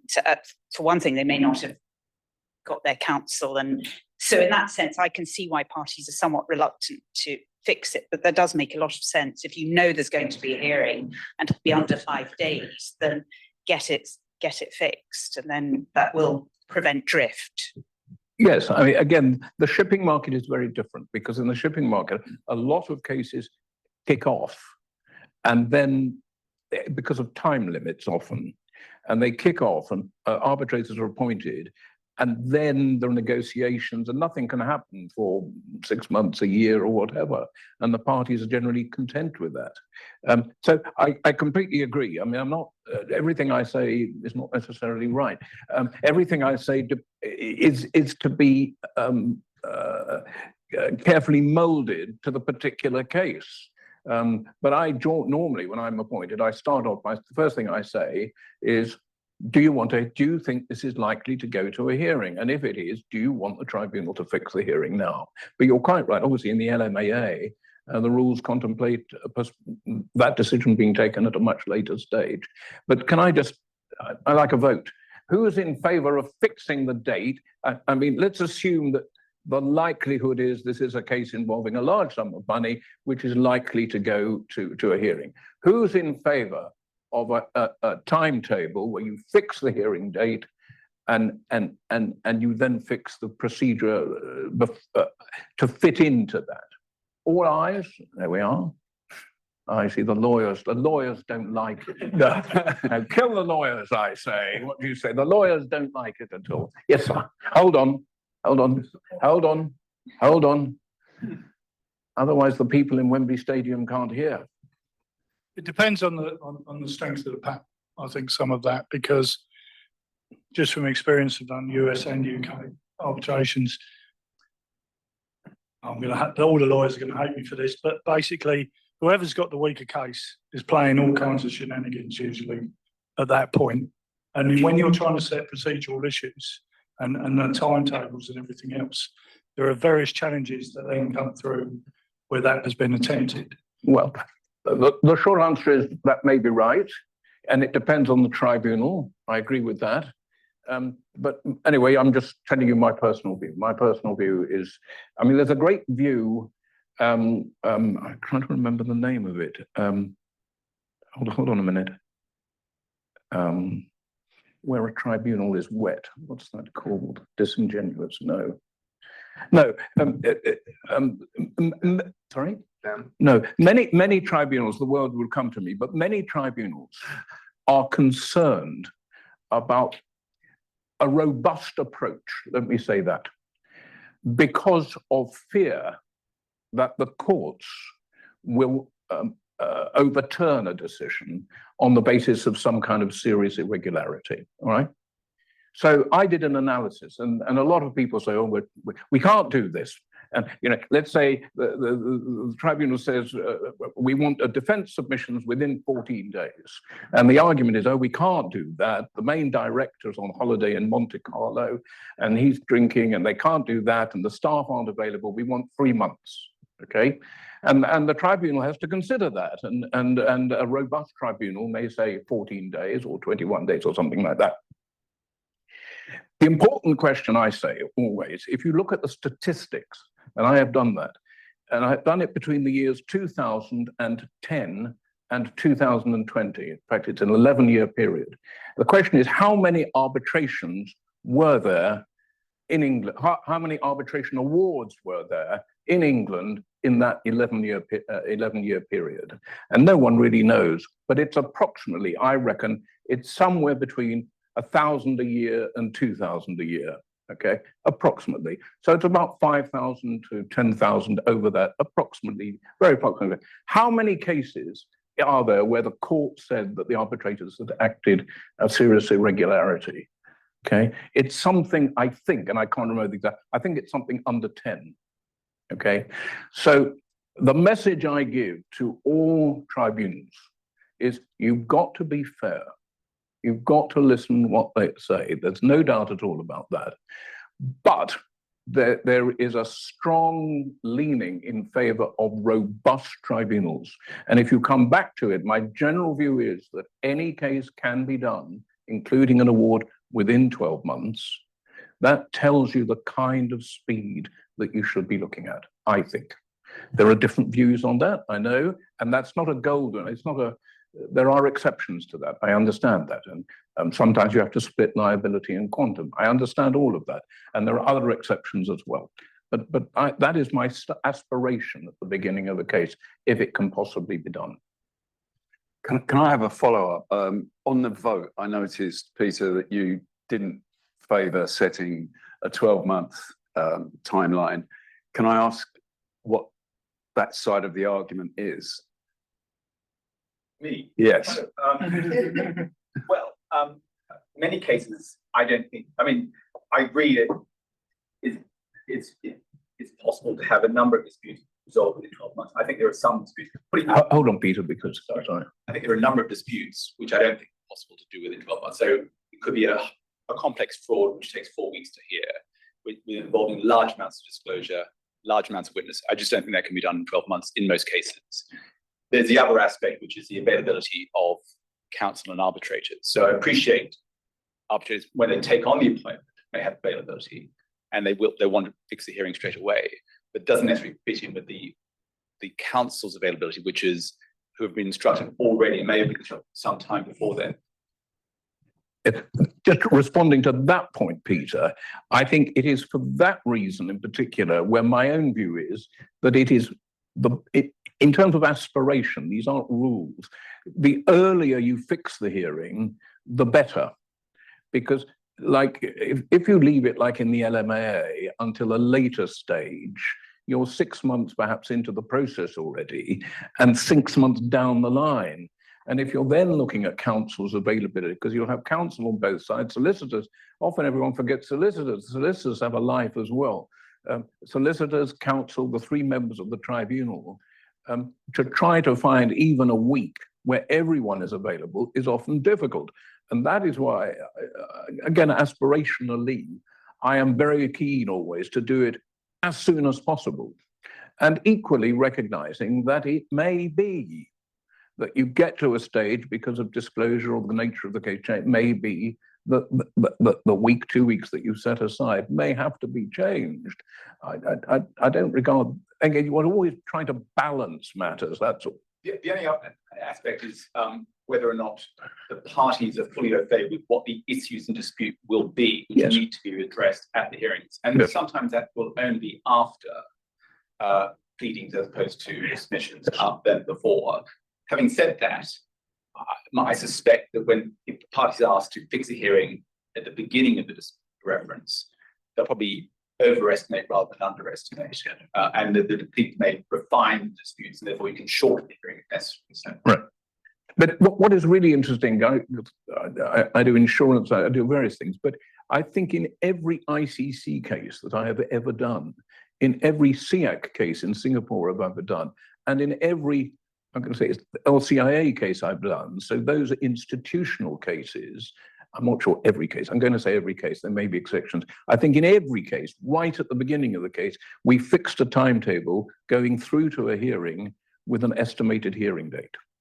And it's interesting that in different sectors, you get different messages. My own question is, if they can do that in ICC cases and those kind of cases, and that's I'm not sure it's the rule, but it's the general approach. Why can't we do it in other cases? And would that influence the pleading versus? It influences everything, as Trevor says. I mean, on your second question, which is whether you have English style pleading. Yes. Or American style submission. Yes, and we'll come to that maybe in another vote in a minute. The votes are all my way at the moment, I feel. So Absolutely. like Donald Trump, I think when the going is good, you gotta Does that mean you're going strike. to leave early, Bernard? Yes, sir. Hold on.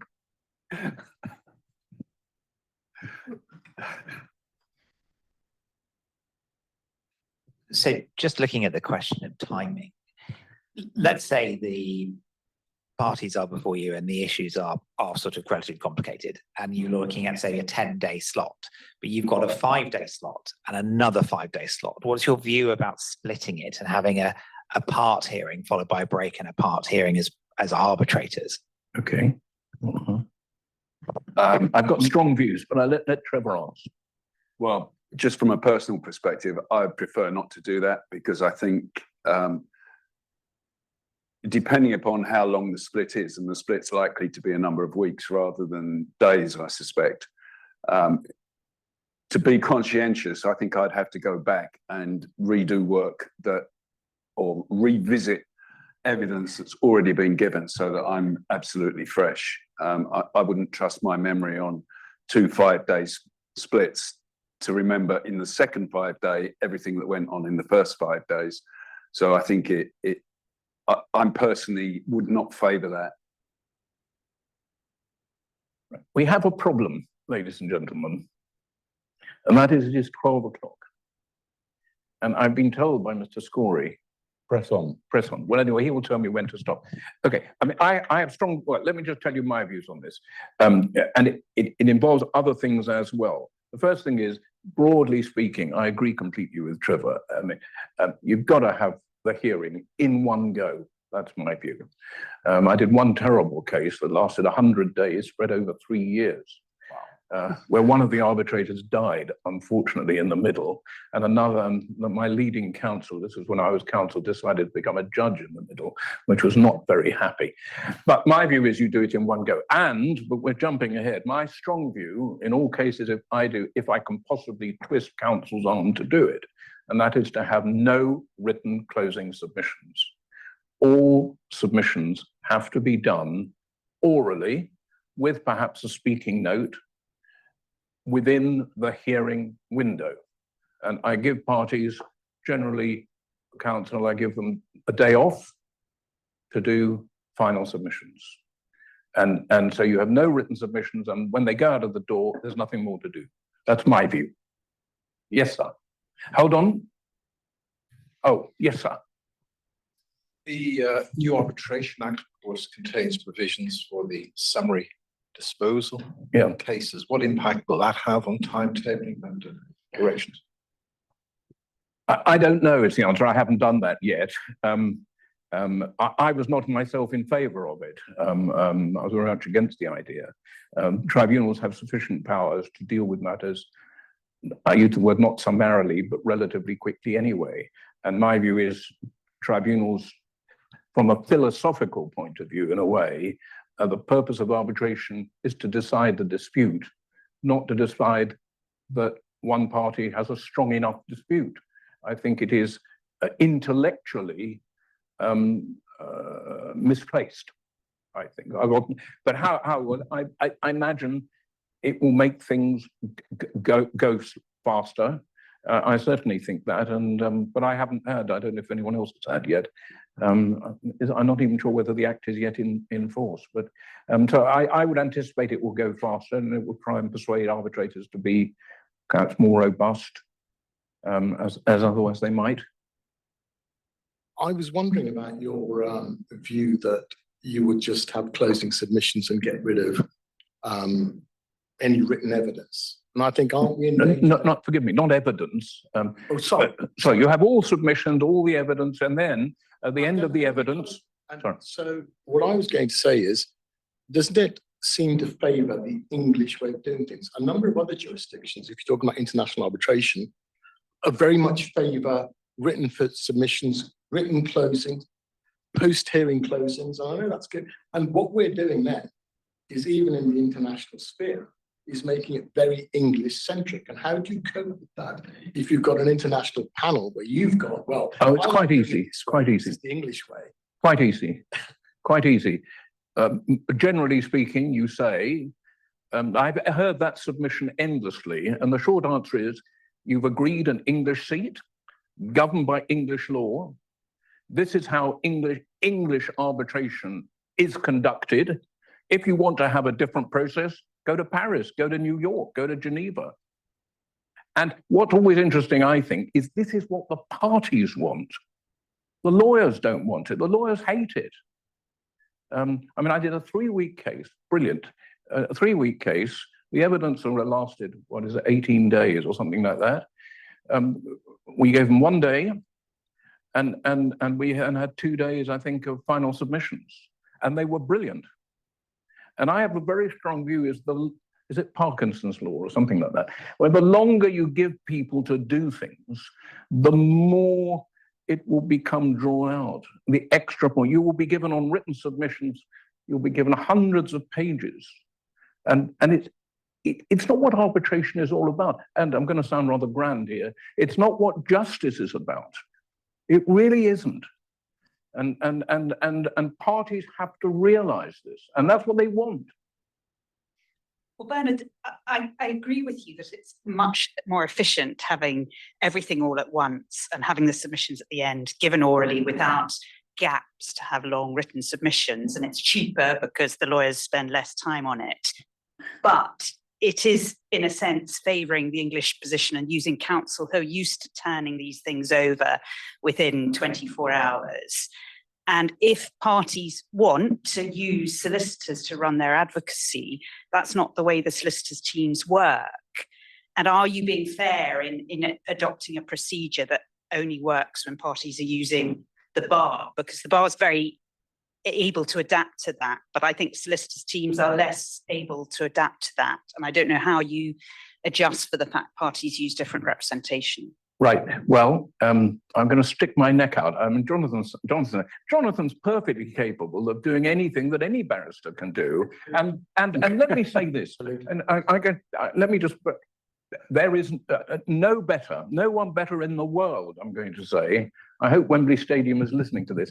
There is no one better in the world than an English advocate. I'm going to say an English barrister, but equally there are some fantastic English solicitors who can do it. And if they can't do it, they shouldn't be doing it. And that's the end of it. And calling it English, I don't agree with. I think I would prefer to use the best way of doing arbitration. And London is the best way of doing arbitration because we've got the best people, not only barristers, I say, but solicitors who can do it. And they should be able to do it. I mean, American lawyers are fantastic, and some of them, no, many fantastic, but taking 3 months and 1,000 pages to put in written submissions is not what arbitration is about. And that message has got to get through. And it's the fault of the arbitrators. You wouldn't get away with it in court. The commercial court doesn't work like that. And there's got to be a fundamental rethink, a paradigm shift. I'm getting excited. A paradigm shift of the way we do arbitration, and what it's all about. I don't mind it being taken over by lawyers. There's no problem with that. But the lawyers should not then drive the process. And if they and there are more than adequate people. I'm conscious that I'm speaking too much, but I'm so passionate about what we're doing things wrong and how they should change. One of the reasons we can, try to persuade clients to use arbitration as opposed to courts is for speed. We've always said that's one of the advantages. And it seems to me that if you allow the written submissions to drift, then you're going to delay the decision for the clients. And it is quite interesting, and this is to my own detriment because I'm a lawyer, not an insurance practitioner, but the room seems to be divided between lawyers who want to take longer to do things and clients who are keen to have the process come to a conclusion pretty swiftly. I don't know, Trevor, we're running out of time, but Trevor, if we want to tell me I'm wrong. Anyone tell me I'm wrong, I will. Well, I'd just be interested in Peter and David's view on the written submissions point, just as counsel, because it's usually their role. Pleadings versus memorials. Yes, we've jumped ahead in a way. In terms of Yes. the chance to do written submissions, or whether they would be happy with just oral submissions. I prefer pleading personally. Yeah. Or in any case. I quite like going straight into something orally rather than having a break. Certainly not the situation where you close things and then written submissions afterwards and post brief memorials and all the rest of it. I think it just drags it out, and then you end up with, well, this point was I agree. I think a combination of oral. Say I agree, stop there, it's fine. Go on. Some written submission, which is prepared immediately afterwards at the time of the oral submissions, is helpful only because it forces the advocates to focus on what really does count. Yes. Whereas, and they don't have to rely, if it's in their written document. But what I don't agree with is prolonging the arbitration process for weeks after the hearing with detailed submissions. But I think also, let's call a spade a spade. This process works if you have somebody who has grown up in the English system. If you go to London arbitration with a Swiss, with a Frenchman, with an American, they won't be ready on the last day to ask the questions, because it requires work on the part of the tribunal to engage with the closing submissions. So it's horses for courses. Some courses are different. As a practitioner, I slightly disagree with you, Bernard, in as much as I would find it helpful to have a limited closing written submission as a record of the process when I go away to consider the award. Because I'm desperate to know the answer to memorials versus pleadings. So can we get on to that? Because that's a hot topic. Okay, well, my view on this is it's horses for courses. I generally like pleadings for a whole host of reasons that we can talk about, if you like, if we've got time. But I recognize that in some cases, a limited number of memorials might be appropriate. So I try to keep an open mind, but there is no doubt that I strongly prefer pleadings. The reason for that is very briefly, I'm going to call it, Claire, I'm going to call it English style pleadings. Is that all right? English style pleadings, they define the issues, or they should define the issues. And that is really important. And if anyone wants to know why pleadings are good, they can read the judgment of Mr. Justice Leggett in Chenguis. Now, that was the case, I don't know if have I got time? It's a great case because in the commercial court, there is a limit to the number of pages in a pleading. I think it's 25. I may be wrong. Sorry? Gone up. It's gone on. Whatever it is, I think it was 25. And if you can go beyond 25, but you should normally send the draft to the judge and say, oh, this is a very complicated case, and I've got strong reasons for this. Please, will you let me serve 1,000 pages or something like that, okay? And the judge will look at that and consider it. The first thing that the judge does, counsel, is to look at who is the name of the pleader at the end of the thing. First thing I do, to decide whether or not you should give longer. Anyway, in this case, Chenguis, counsel, and I think there were 4 counsel, including a leading counsel, served a pleading, I think, I may have got this wrong, I think of 93 pages without getting leave. Comes before the judge on a hearing. It's a great judgment.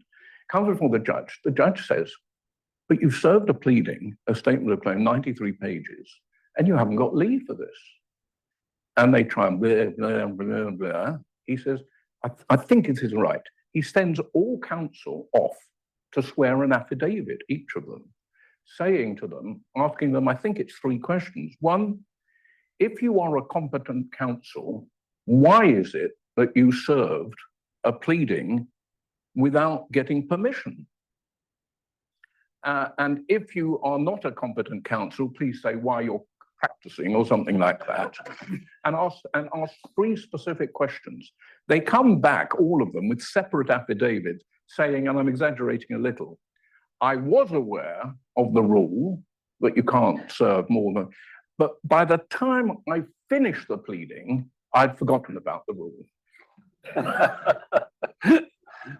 There's a public judgment about this where I think it is fair to say that the judge didn't believe what counsel had said. It doesn't say that expressly. But in 3 pages, it says, what is the purpose of an English style pleading? And it is a brilliant summary of why pleadings are good. They help to, or they serve to define the issues. I read a memorial of 150 pages. I have no idea what the issues are.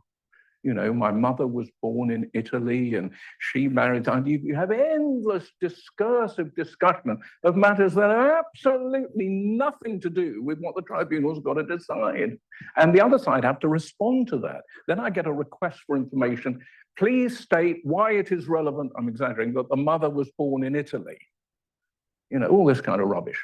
And again, the tribunal's got to control this, and in a pleading that serves to do it. The other main thing is that in a pleading, if you have a memorial, they will serve a whole lot of expert evidence before the pleadings are served, and without knowing what the issues about expert are. So they spend huge sums of money on expert evidence without knowing what the issues are, and it's a waste of money. And serving witness statements at the time just extends the time to do that. So there are a whole lot of good reasons why I'm in favor of pleadings. But again, Claire, you're absolutely right. Or David, you're right. The Americans don't like it. The Swiss don't like it. The French think we're careful what I say. The French think we're barbaric anyway. And the continental around the world have very strong views to the contrary. And my view is you appoint I regard myself as an English arbitrator, actually. So my view is English seat, English arbitration, and generally speaking, there are exceptions. You do English style pleadings, and that is why, and Wembley Stadium, why I think London arbitration is the top of the class. If you ask yourself, why is England liked? Why is it liked? You know, again, if you want to have American-style memorials, go to New York. I don't want American-style, or go to Paris. And they come to London because it will be quick and very, very good. You will get standards in London that you will not get anywhere in the world. And I firmly believe that. Sorry. Anyway, shall we have a vote? I don't want to. What do you think, Trevor? Pleadings or memorials, or do you have a view? I think that London arbitration is the most efficient and the most fair, and that's the reason why the vast majority of contracts have London as the seat of arbitration.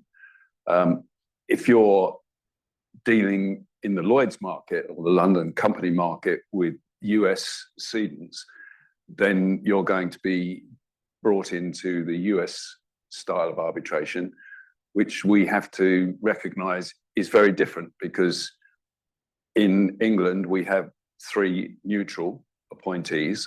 And in my experience, those 3 individuals perform that function well and honestly.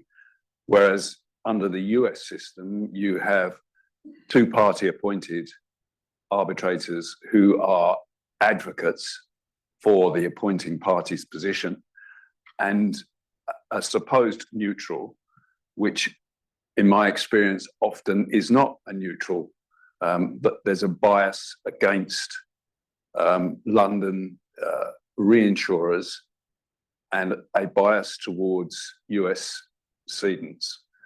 That's not universal, but it's been my experience, both as a practitioner and serving on panels, that it's very difficult for a London reinsurer to win an arbitration in the US. And for that reason, I favour London, because you do get a very fair decision and award at the end of the day.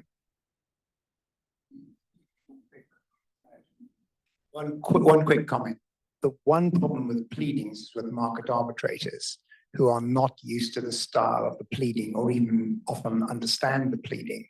And so if you had a market tribunal, only market tribunal, would you still go with pleadings or would you go with maybe a halfway house submissions or tell the story? Well, I can only speak personally. For many years, I've been reading pleadings, so I believe I understand what the pleadings are.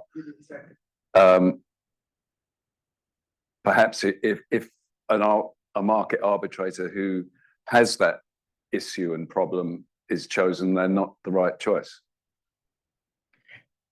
Can we have a vote? I mean, the vote is that generally speaking, are you in favor of pleadings with possible, that should be the default position, subject to argument to the contrary? Who's in favor of that?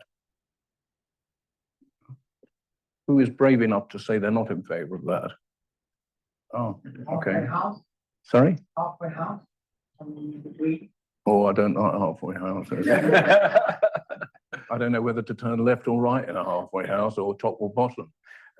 What is it? Sorry, I'm the lady. Do you want us to be? Yes, the lady there. I just wanted to explain my vote. Yes. I once had the misfortune to chair an arbitration in Bermuda, which was theoretically English law, but the claimant was American, represented by a well-known New York law firm, whom I shan't name, and the defendant was European, represented by a couple of people from English chambers. And they were playing two different games. We had lengthy pleadings and wonderful oratory from the American lawyers who knew that this was a very formal occasion, and virtually bugger all from chambers who knew that this was an informal arbitration and they weren't going to waste their time on long pleadings. I sympathized, I must admit, with the European view, but it was, I was introduced as chairman at a very late stage. The process had been underway for years, and I didn't feel I could let either side not do what they wanted. But it was very difficult. It was very odd indeed. Right. Well, I'm sorry about that. Yes, sir. So use the word justice again, because myself and Trevor sat on a US panel together where Trevor was the umpire, was one of the partner arbitrators. There was an American arbitrator. Now, because Trevor is 100% neutral, it worked. It was a fair and reasoned tribunal.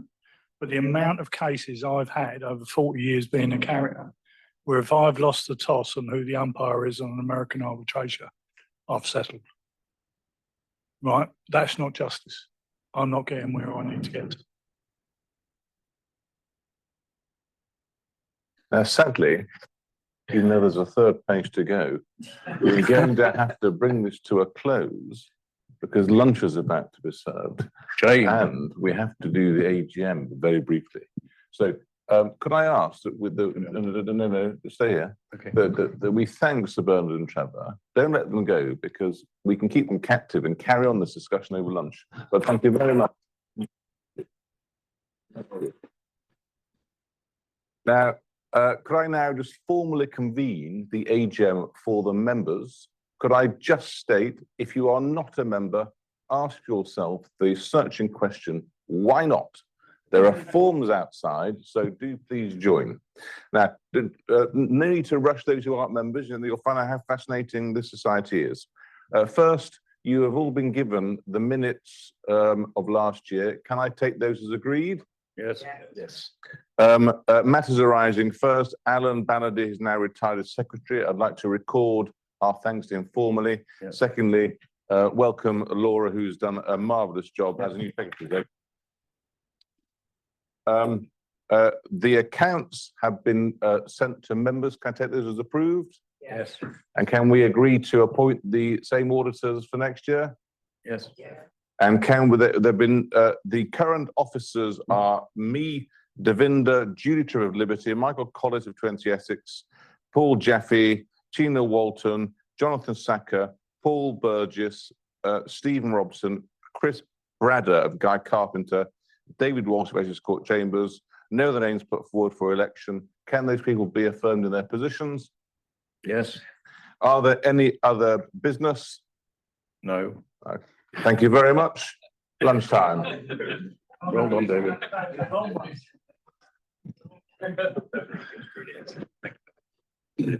Thanks. Thank you very much.